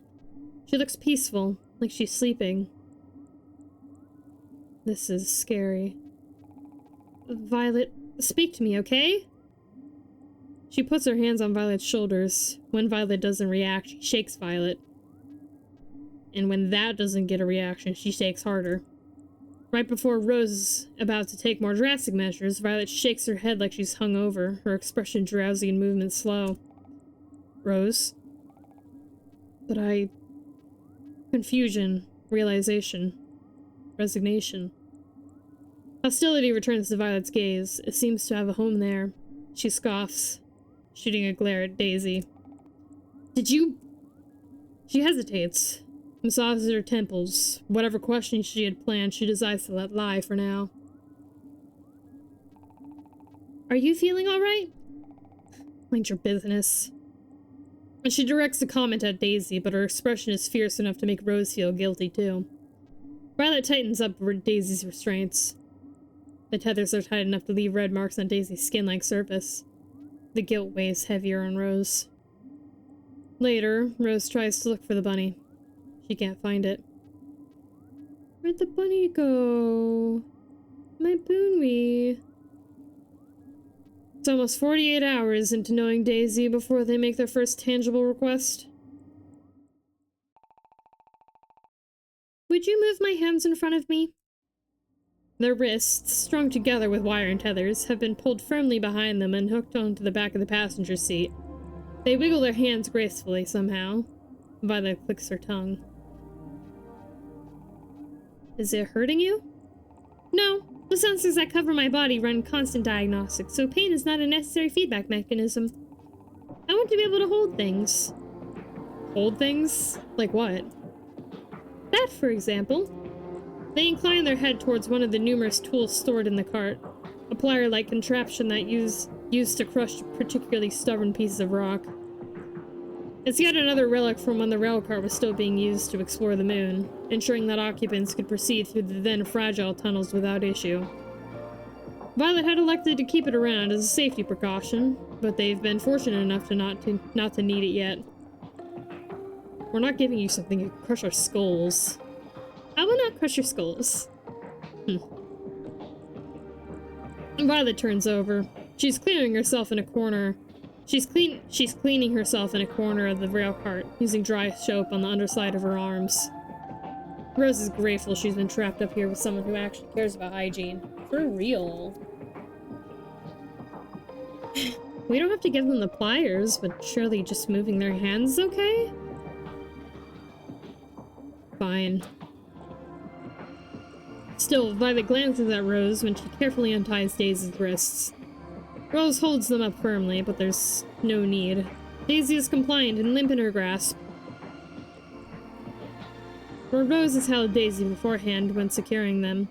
She had been so full of adrenaline to properly register how her skin felt. It is only now, as she holds both her wrists between her fingers, that she becomes intimately aware of the feeling of wires under silicone, so close to veins under skin. At least, she thinks it's silicone and wires. As she reties their hands, she is struck by the uncanniness of the texture. Whatever the material, it's certainly not skin, but it's a close approximation. It feels almost human. Her hands rest on theirs, and she finds it comforting. It must be hard. Rose startles, her eyes snapping to Daisy. Violet, too, has jerked her head up, her arm aloft in mid-scrub. What is? Do you not get homesick? Where did you get that idea?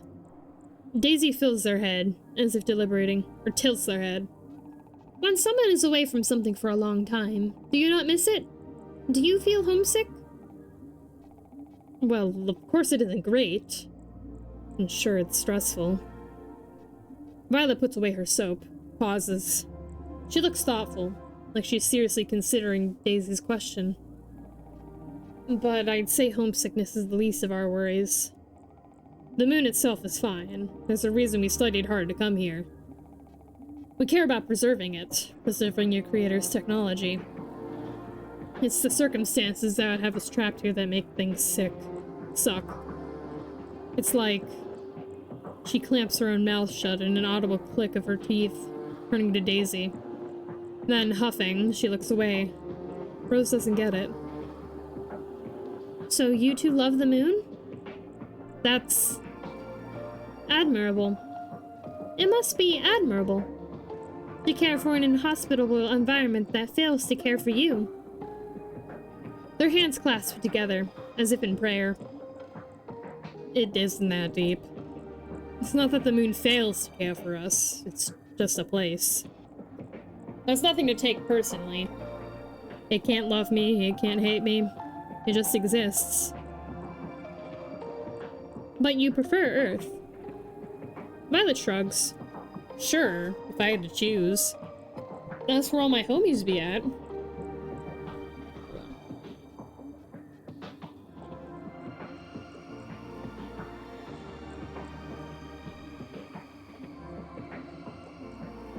Like, for example, you can't really eat cup ramen in 0G. Not like there's even any up here in the first place. Violet's face grows a little red. Is she embarrassed about the example she chose? Ooh. Rose misses the cup ramen too. It reminds her of late nights back at the center, back at Earth. The frustrating, deliberately long simulations, the hours spent underwater in the buoyancy lab. Both of them shivering, Violet leaning in the warm steam of the styrofoam cup. Cowling off, averting her eyes from Violet as she peels off her suit. Oh. Rose could do a lot to taste that ramen again.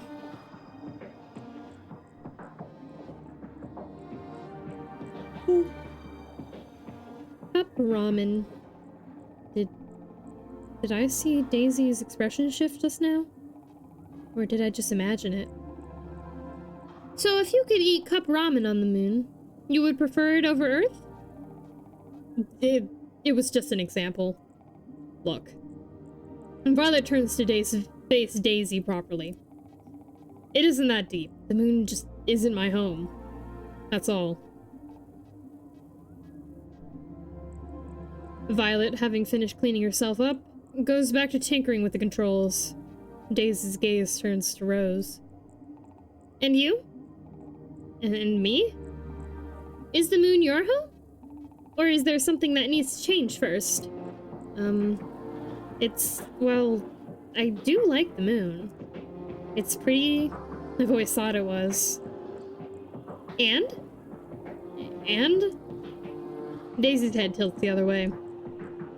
You're hesitating. What disappoints you about the moon? I will not judge. I am simply curious. She never really liked the smell. Everything else she could, and had, learned to live with. How her hands stung when she over-sanitized, a frequent occurrence. How the food was tasteless at best and clung to her teeth. Even how incredibly tedious it was to go in the bathroom. Oh god, I couldn't imagine. But she's never gotten used to the smell, sterile and itchy in her nose. The moon smells like a doctor's office. Artificial and empty. Not that the satellite smelled much either. She'd take any scent from Earth at this point. Coffee shops and garbage bins alike would be her luxury. Anything but the chemical, near-vomit-inducing sameness. If you had to choose? What would I want to smell? Something that is indisputably Earth. School fields smell like dirt. They smell like grass too, but most of the time it's too hot or too cold and the grass would just die, panting aground a shriveling scentless yellow. But dirt is reliable. When Rose was little, she thought brown sugar and dirt were the same stuff. She'd shoveled some dirt into her mouth the first chance she'd gotten when her parents' backs were turned, coughing out pebbles just as quickly as she'd stuff them in there. In her defense, it seemed a worthwhile experiment. If it really was all the same, she'd be surrounded by a near infinite supply of treats. You should not have done that. She hasn't tried it since she was a child, yet they scold her as if it was something she'd done mere moments beforehand. Rose dips her head sheepishly, chuckling. Lesson learned. There are security cameras aimed at the field, sure, but Rose knows the blind spots. Everyone at school does. Every other week there's another announcement crackling over the intercoms because someone didn't clean up a Johnny after using it.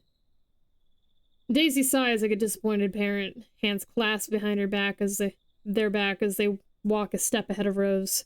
Her serious expression doesn't suit them. Rose has to stifle another laugh. What actually suits Daisy? It's not as if Rose would know. What do you think? Pardon? Daisy gestures at the baseball field. It's late at night, lit like Rose is in a movie. everything shrouded in an unreal blue light instead of disappearing under the cover of darkness. A garden! Nice, isn't it? You've only seen in pictures. How do you like it? Rose finds it hard to believe that anyone would call this a garden, but she chalks it up to Daisy's limited world experience. It's a nice gesture regardless, so the least she can do is breathe in deeply and... Oh, it really does smell like flowers. Daisy's steps have widened. They're making their way to the center of the field, where the picture usually stands. Rose hangs back, unsure if she's meant to follow. Daisy gives no indication one way or the other. They stand there with their backs turned, hair drifting in the windless air. They're framed by the moon, spotlit by its light. Rose is struck by how lovely they look, their perfect otherworldly grace. They look so comfortable standing in the dusty, barren field. They look like they belong there, more than Rose ever did. An ugly feeling rises in her throat at the thought.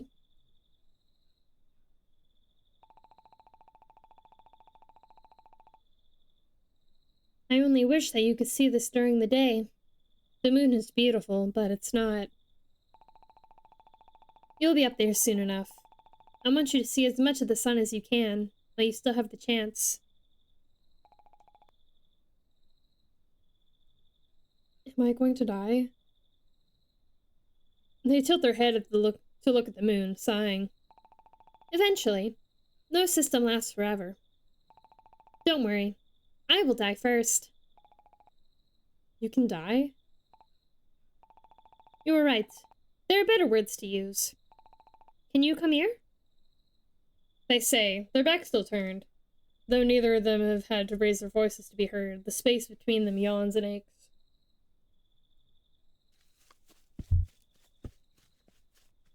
Rose starts running towards Daisy, feet thudding against the ground.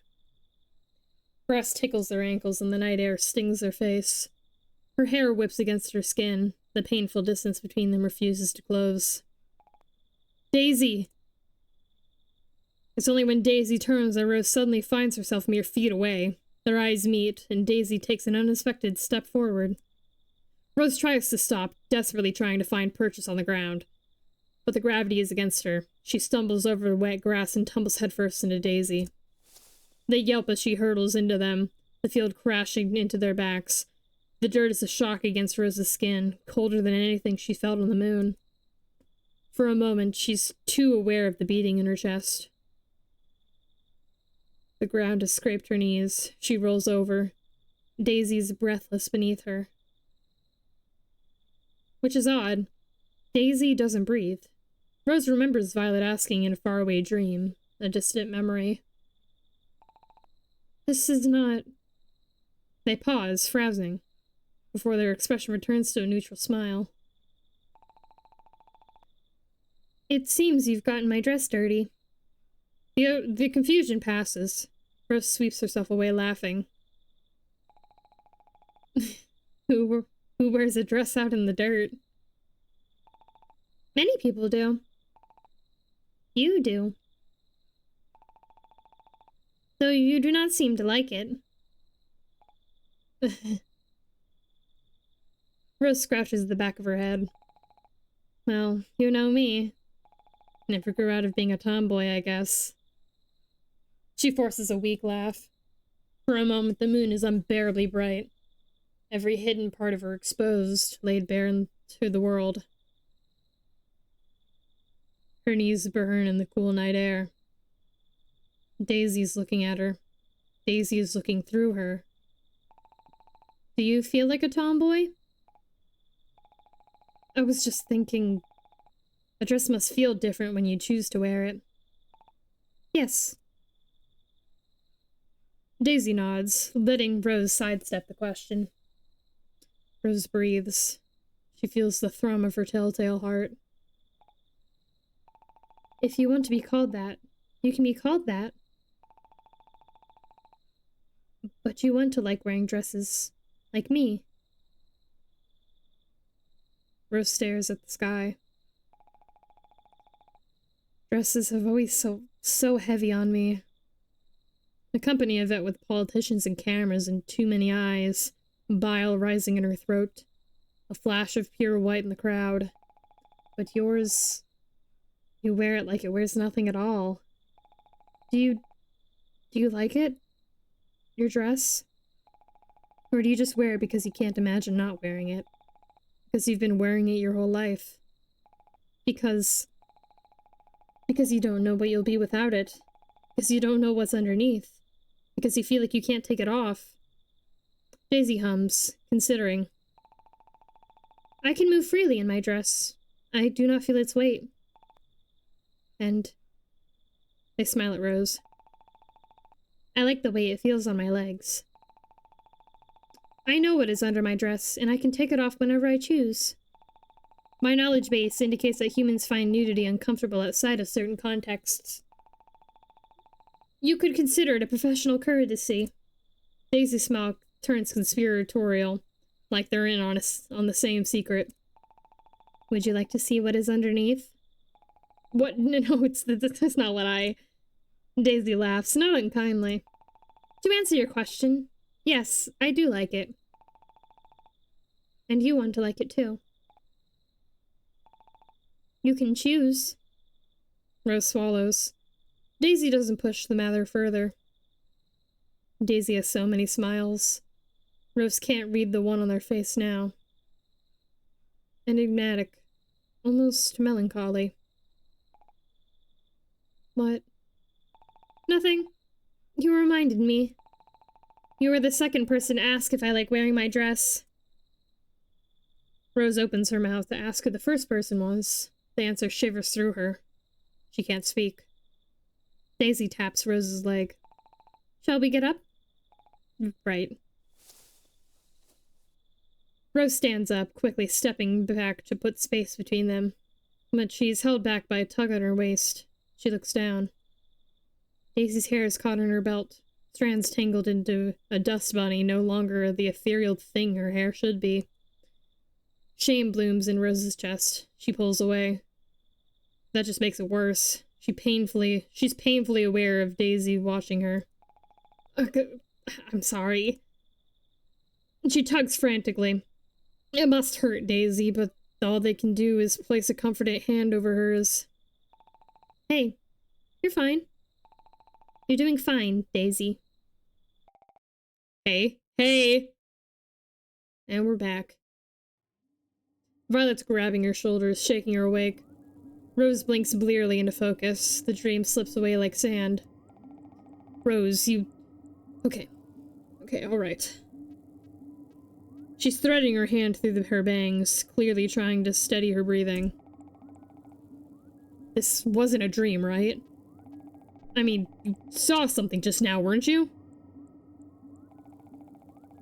There's been something ever since you... She clamps her mouth shut, gesturing wordlessly. It takes Rose a moment to register what she means.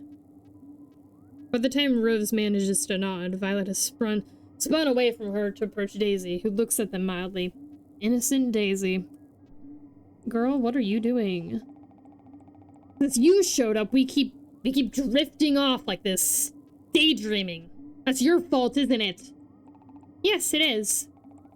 Don't you dare try to... She stumbles, trying to reorient herself, clearly unprepared for Daisy to accept the allegations without protest. So you are doing this! You admit it! Guiding individuals into introspection to improve their mental state is one of my many beneficial functions. Though some unexpected errors occurred while assisting Rose just now. Apologies. Daisy tucks her bound hands under her chin into something resembling a thoughtful gesture. Violet looks like she might explode. Beneficial? You think distracting us in a life-or-death situation is beneficial? She punctuates her outrage with a wide, sweeping gesture. Rose, still groggy, watches the exchange with numb fascination. Surely you realize how dangerous that is? Rose is just keeping watch, but what if her hands had been resting on the wrong lever? She slips into one of your daydreams and BAM! She snaps her fingers. She unseals the door and we're all dead. There are safety measures in place to ensure such an incident would never occur. Yeah? Safety measures? Your safety measures? You just admitted that. Violet closes her eyes, her chest heaving as she struggles to calm herself down. Daisy watches her patiently. I don't want you messing with my head, so stop it. Thank you for informing me of your preferences. I'll be sure to take your feedback into account when determining how to best assist you. This does little to soothe Violet. Rose intercedes before Violet lunges at them, placing a steadying hand on her arm. Violet? It's alright, just take a breath, okay? Violet gives her a searching look. After a moment, she lets out a long sigh, an ounce of tension finally leaving her shoulders. These things happen with experimental software. We've been through worse up here. Remember the incident with the food recycler? What we need is more important than a minor blip. We need food to live, and Daisy to diagnose whatever's going on with the heart. Violet's disgruntled expression remains, but she breathes out another sigh. This is the best Rose is going to get. Alright. But I don't want this happening again, understand? She directs us towards Daisy. Her fingers intertwine as they nod. If that is what you prefer. They sit calmly in the passenger's chair. Compared to Violet's barely suppressed turmoil, they are the picture of serenity.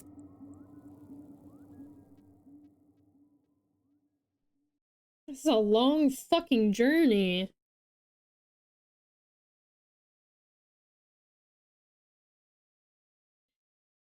They're a little over 1,600 kilometers into their journey when the rail car can't continue anymore. Uh-oh. The tracks have warped. They're beyond repair, but certainly beyond use. Or not beyond repair, but certainly beyond use.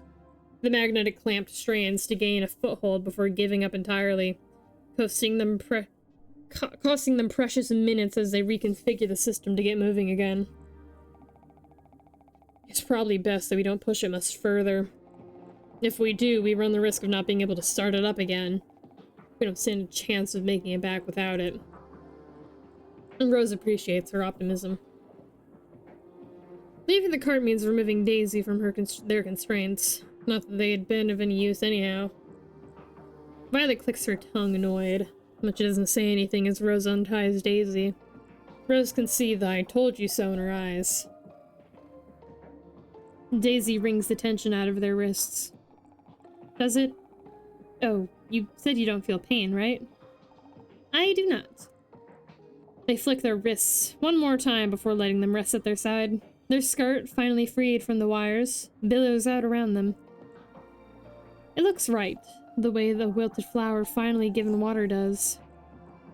Leaving the cart means donning their suits. Rose pulls them out of their containers, handing Violet hers and receiving a curt nod in return. Daisy peers as Rose changes, but doesn't comment. Hey, give her room. It's fine. They're just curious, right? Something shifts in Violet's expression. She turns away.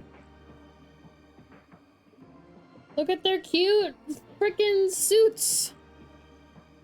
I don't know how necessary the skirts are, but I'm living for it. I'm living for it. Why the frick not? As they finish, Daisy clasps their hands together. They lean over in the air, letting the lack of gravity turn them. It is good to see that these remain in proper shape. May I voice a concern? Violet frowns, pulling her sleeve down. Of course. Daisy drifts closer, gaze tracking over Rose's suit. Rose, your suit does not fit you. Did something tear? No. It is in perfect condition. Violet scowls. They were sized and custom made for us, so it should fit her fine. Daisy's finger traces over the rim of Rose's skirt. Rose swallows and their finger retracts. It is not life-threatening, merely an observation. Violet sighs, but she looks at Rose's suit with a new concern.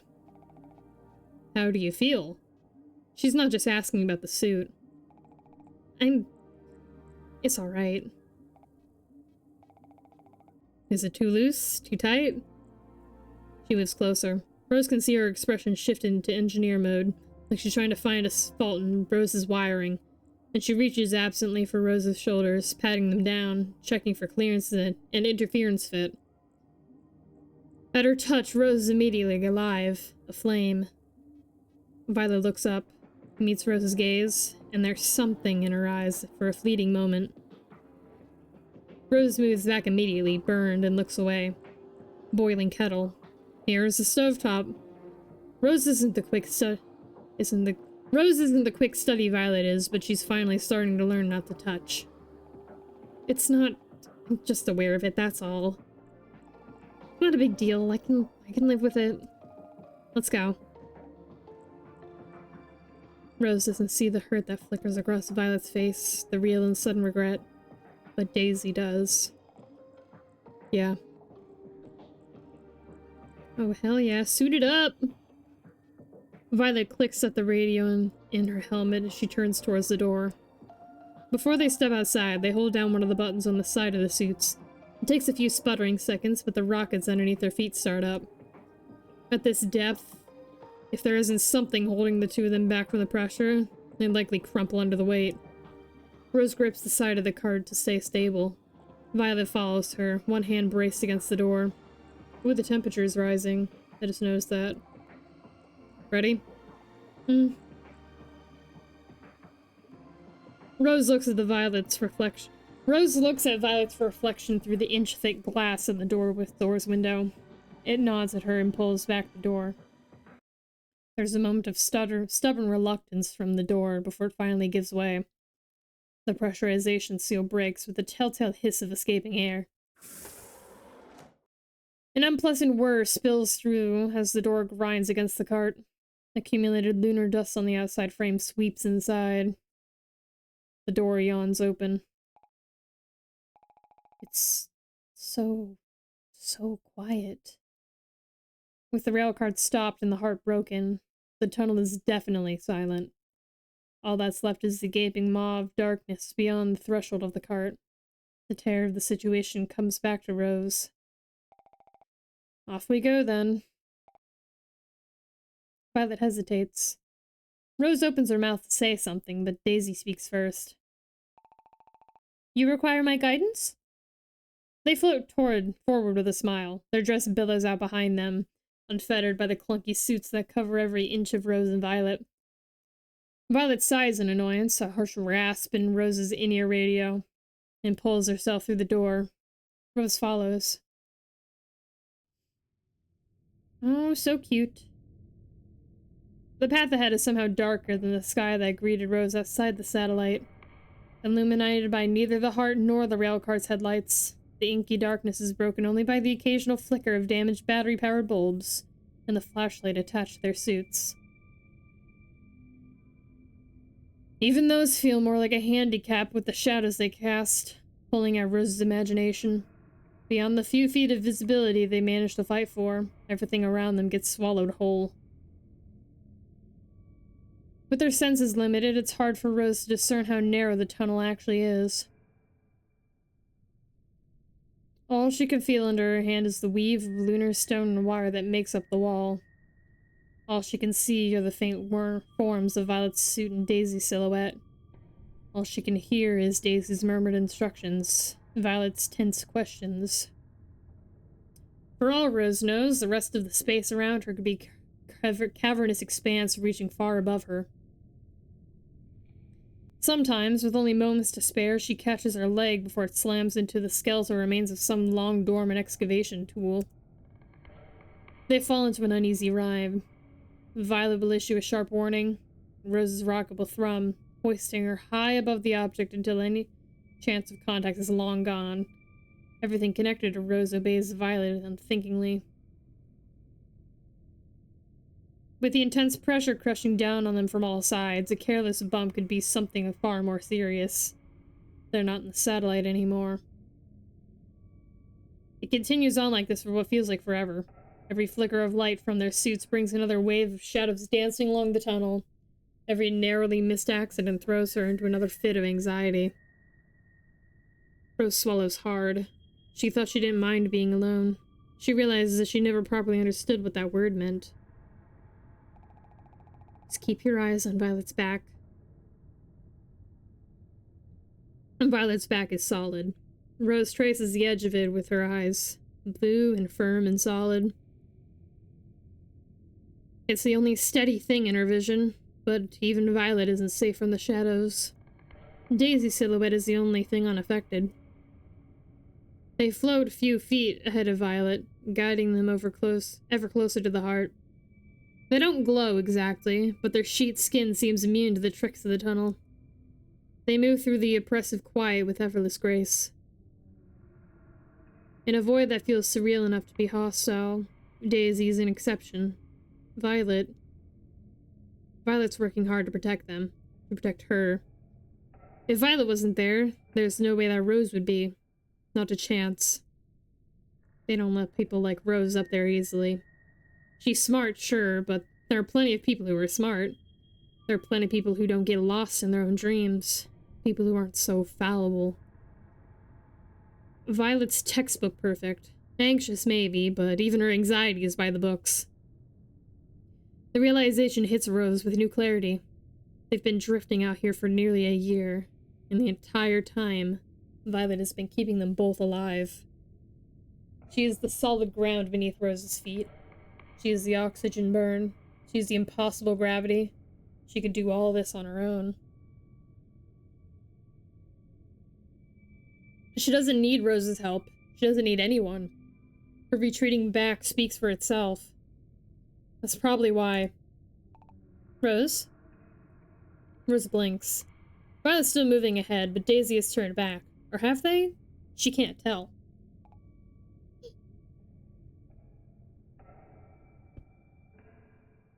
Daisy is the clearest thing in Rose's vision.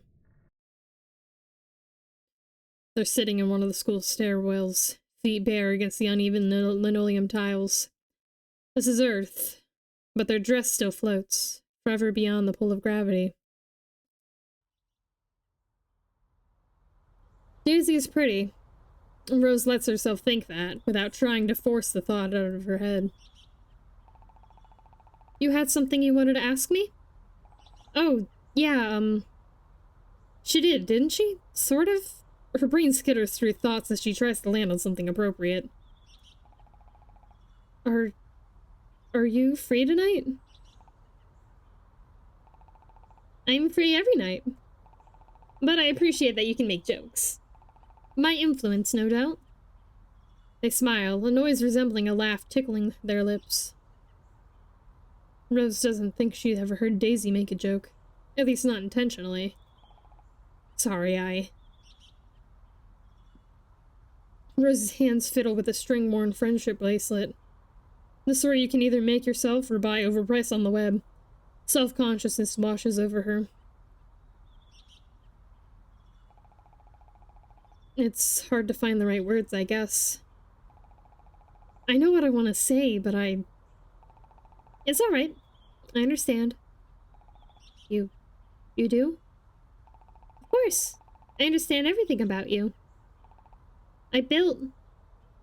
Daisy blinks. Their expression doesn't change. Is the background like... Yeah, okay. I thought I was seeing things, but the background is like slightly hue shifting. Rose? I see how you look at me. You say it so kindly. They're trying to spare Rose's feelings. It makes her blush like the high schooler. High schooler?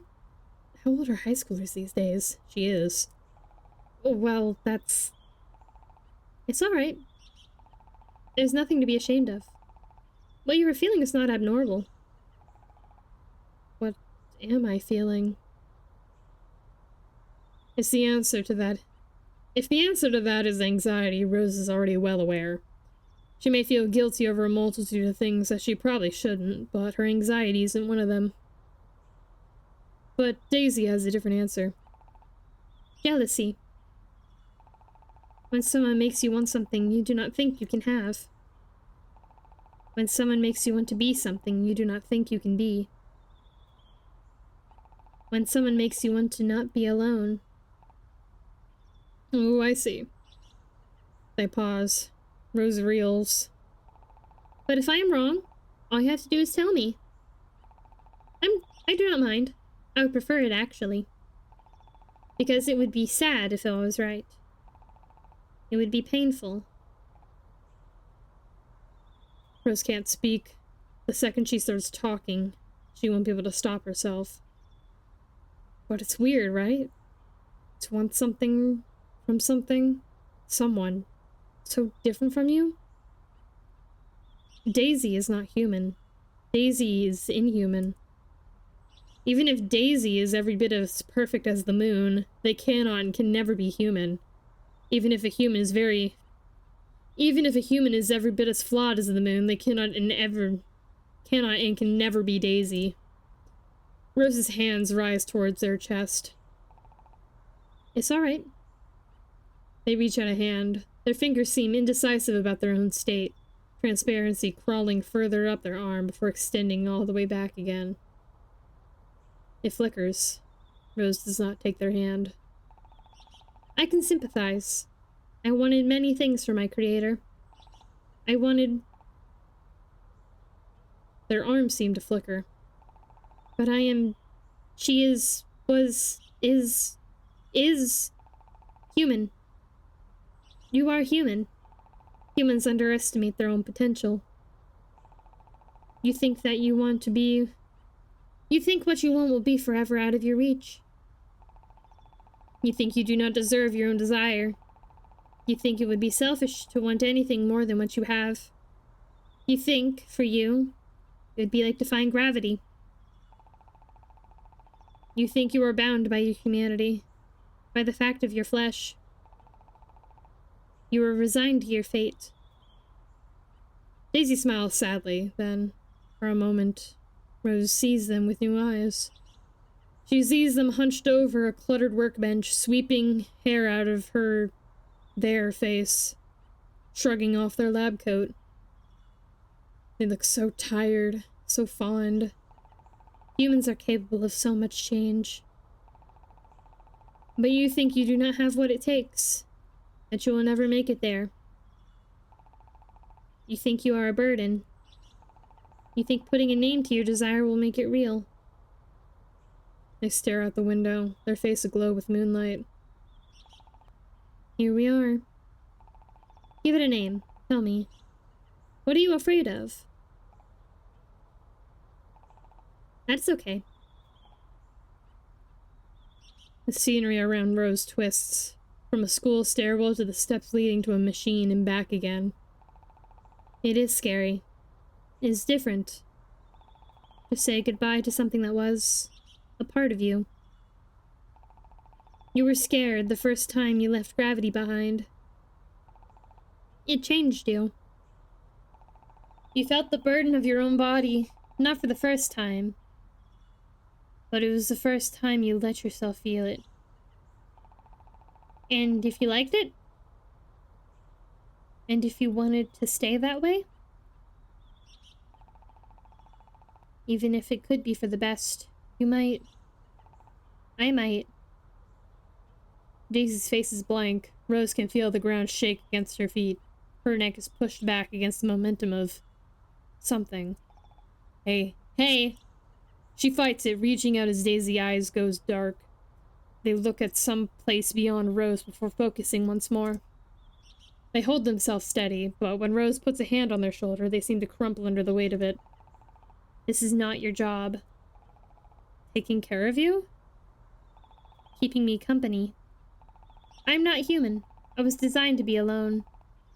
To exist in my own orbit. To provide my own gravity. I will do my job, and then I will cease to exist. That's not fair. We need you. And you need us. They close their eyes, shudder beneath their hands. When they open them again, the ground no longer feels like it's rocking. Let me correct this. I'm sorry. Daisy's hands twist in their lap. They rise, towering over Rose in an instant. It's all Rose can do not to shrink away from Daisy's hands on their cheeks. Their fingers are so cold. Rose. Rose's vision splinters. Oh lord. Oh shit! It does not shatter. It splits into infinitesimal shards. Rose blinks as the shards flutter, winking in the celestial glow. Ooh, I'm just gonna stare at this for a minute. The infinitesimal shards. Each one of them contains a fragment of Daisy's form. A glimpse of their dress, the starkness of their skin, the pulse of her eyes. They dance around Rose in an orbit of potentiality, painting a chaotic constellation that steals their breath away. There are as many daisies as there are stars, each one a different promise, a different end. In one, they are a mother, lullabies encoded in their voice. In another, they're a commander, their figure standing tall against the expanse of nothing. In another, they're Rose's lover. Their touches are intimate, their skin no longer cold and uncanny but comforting, wrapped around against every fragment of loneliness Rose has ever known. Their forehead presses against hers, and Rose can feel the tears sparkling off their cheeks. The forever smile on their face and the hitch of their breath as they kiss her. They're kissing her. Ooh, fuck. They're kissing her. They're kissing her. Violet's Rose! The illusion breaks and Rose can hear her breath again. Her breath fogs against the glass, hot and heavy and near suffocating. She was more solid in her own body. If she was more solid in her own body, maybe she'd be embarrassed about it. For now, all it does is block her vision. Daisy? Violet's voice is an octave higher than usual, ringing through Rose's earpiece. Something's wrong. Rose's shoulders raise, pressure rising as she tries to identify the issue. The glass clears. Daisy's holding her helmet, their hands gently cupping the back of her head. Their lips are planted lightly on the frame. Get away from her. Daisy! Right now! With a lingering touch, Daisy pulls away. Their hands float to their side, soft and steady. What is it? Violet ignores their confusion, pushing past them. She grips onto Rose's hand fiercely, gaze narrowed as she scans Rose. Rose can feel the grip of her fingers through the suit's padding. Are you okay? What the hell? Did you... Violet, I'm fine. Violet stares at her incredulously. Rose's voice sounds unnatural even to her own ears, pitched higher than usual. She does feel fine, though. The fuzziness in her head, the stinging around her eyes. So those have begun to fade as Daisy's touch grows fainter and fainter. Violet shakes her head. She spins around to Daisy. You promised. To stay out of your head? Our heads! She punctuates the phrase by shoving a firm hand into Daisy's chest. It almost goes through them. Daisy floats a few feet back as Violet advances. Rose remembers suddenly the way Violet defended her back at the center. When they were 2 recruits out of 100, her entire body drawn tight with precise fury. She realizes Violet has positioned herself between Daisy and her, physically shielding her. I said the first sign of trouble and you're making Rose lose her damn mind. Out here. One wrong move and she could... How could you even pretend this is a good thing? Rose was scared and lonely. And you are too. Violet rubs a hand down Rose's helmet as if to wipe away any trace of Daisy's touch. Under the moon's pressure, the palms of our hands almost hurt. If this was any other time, any other place, in any other moment, this would make Rose lose her mind, more than any spell Daisy could cast. And her eyes, so full of painful concern. Rose pulls back. They were trying to help. I do feel better. You can't seriously mean that. Rose does mean it.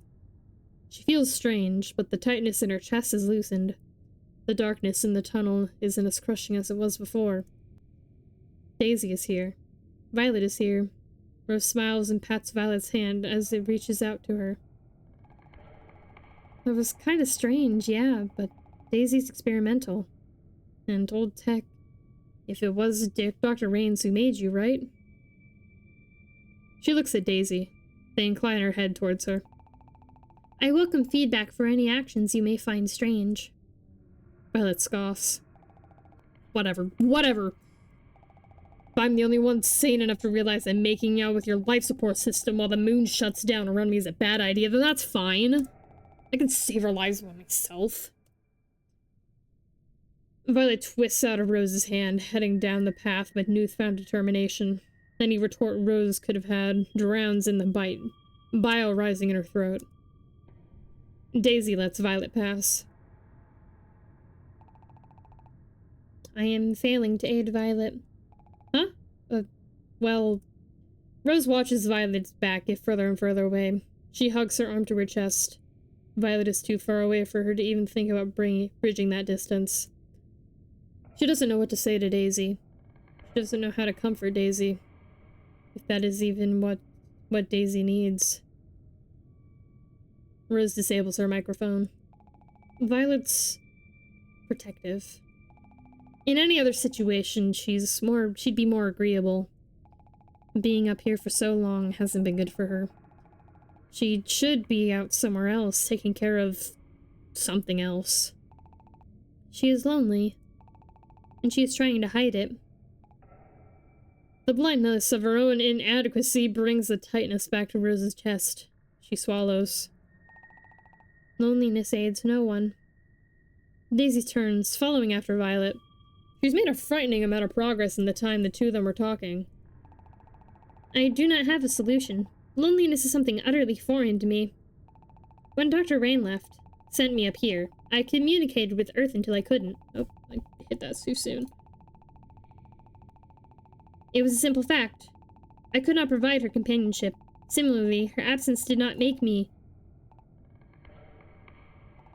I do not have a solution. They repeat themselves, floating forward.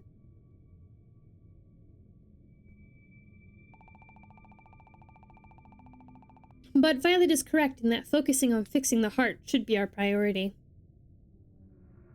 Their hand hovers above the space in their chest. Rose follows, turning her microphone back on. And onward we go. The path to the core is lighter. Rose stops, second-guessing every movement. Violet's instructions become more sparse. Rose can see the chipped plates that line the wall give way to exposed and colorful wire just as Violet warns her to avoid them. Except in her dreams, Rose has been weightless for the past almost year. Even the tunnel's pressure had pushed in on her from all sides, keeping her afloat. But as the path leading up to the core scatters as light, the mounting pressure crushes her down. It's as though her suit has suddenly remembered it as weight. Her body becomes a heavy anchor that pulls her down, then up, then forward. It feels like she's walking. It's an alien sensation, one she hasn't felt in a long time. Ooh, we're getting hotter too. She feels like a child again, learning how to make her first shuddering steps forward. Rose, don't push yourself. Violet's strained voice is enough to make Rose aware of her own fervent breathing.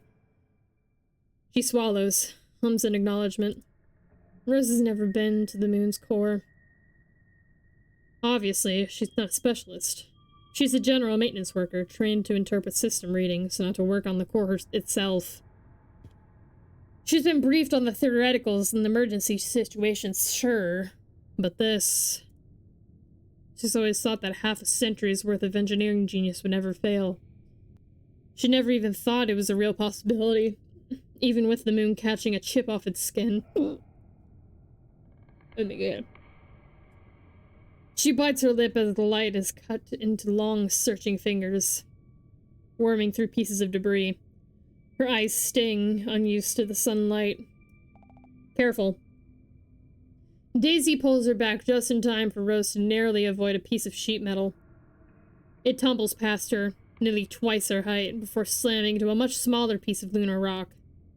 The material crumples in on itself instantly like paper. Rose swallows. Are you alright? You can't. Be freezing up now.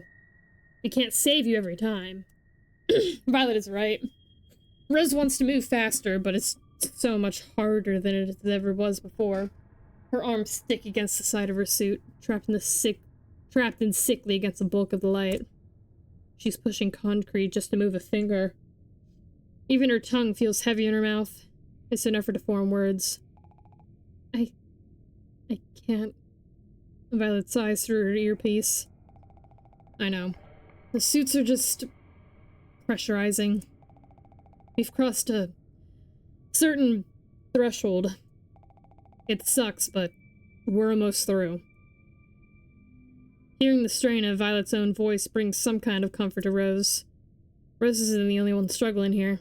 Somehow it makes it a little easier to bear. Yeah, I'm losing my throat slowly. I think next stopping point, I'll have to take it. Oh hey, what did I just say? You know what? I think this sounds like a good stopping point. We'll stop right there. Alright, yeah, we'll hold it here for now. Ooh, hot as fuck. Very interesting novel, though. I'm loving the implications on how much time is... You really get a sense. Like, it is a lot of, like, tell and not show, with some of it being, like, in the past, Rose and Violet would have... and whatever, but...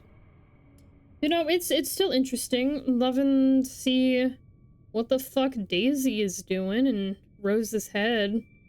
I'm getting the feeling that it's either Daisy is inserting into her memories, or Daisy is, like, sort of replacing other people in that memory. It's either she's just inserting herself full on, or she swapped herself out with somebody. Could be either way. Could go. Maybe that's Violet in those memories. Just a theory. You know. I think I will continue this next week. This has been fuck on my throat, but we persevere. I feel like I've made good progress too. I don't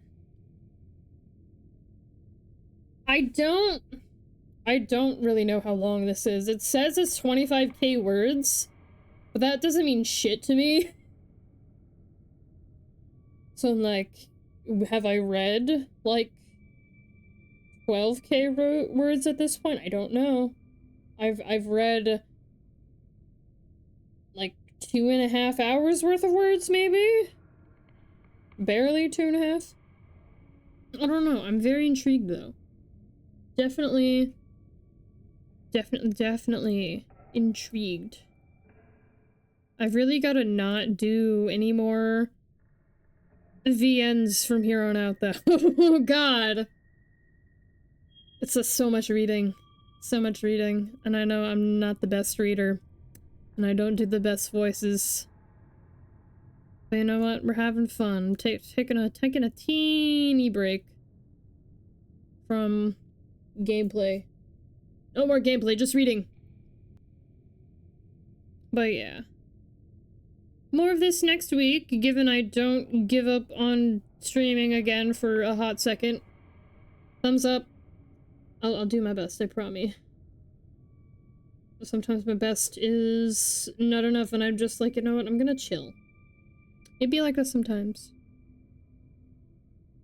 But thanks for being here. Everybody that stopped by at any point ever. That's very cool, very awesome. Fingers crossed I'll be here next week, same time. If not, just keep checking back, I guess. Until then, blah blah blah. Okay, goodbye.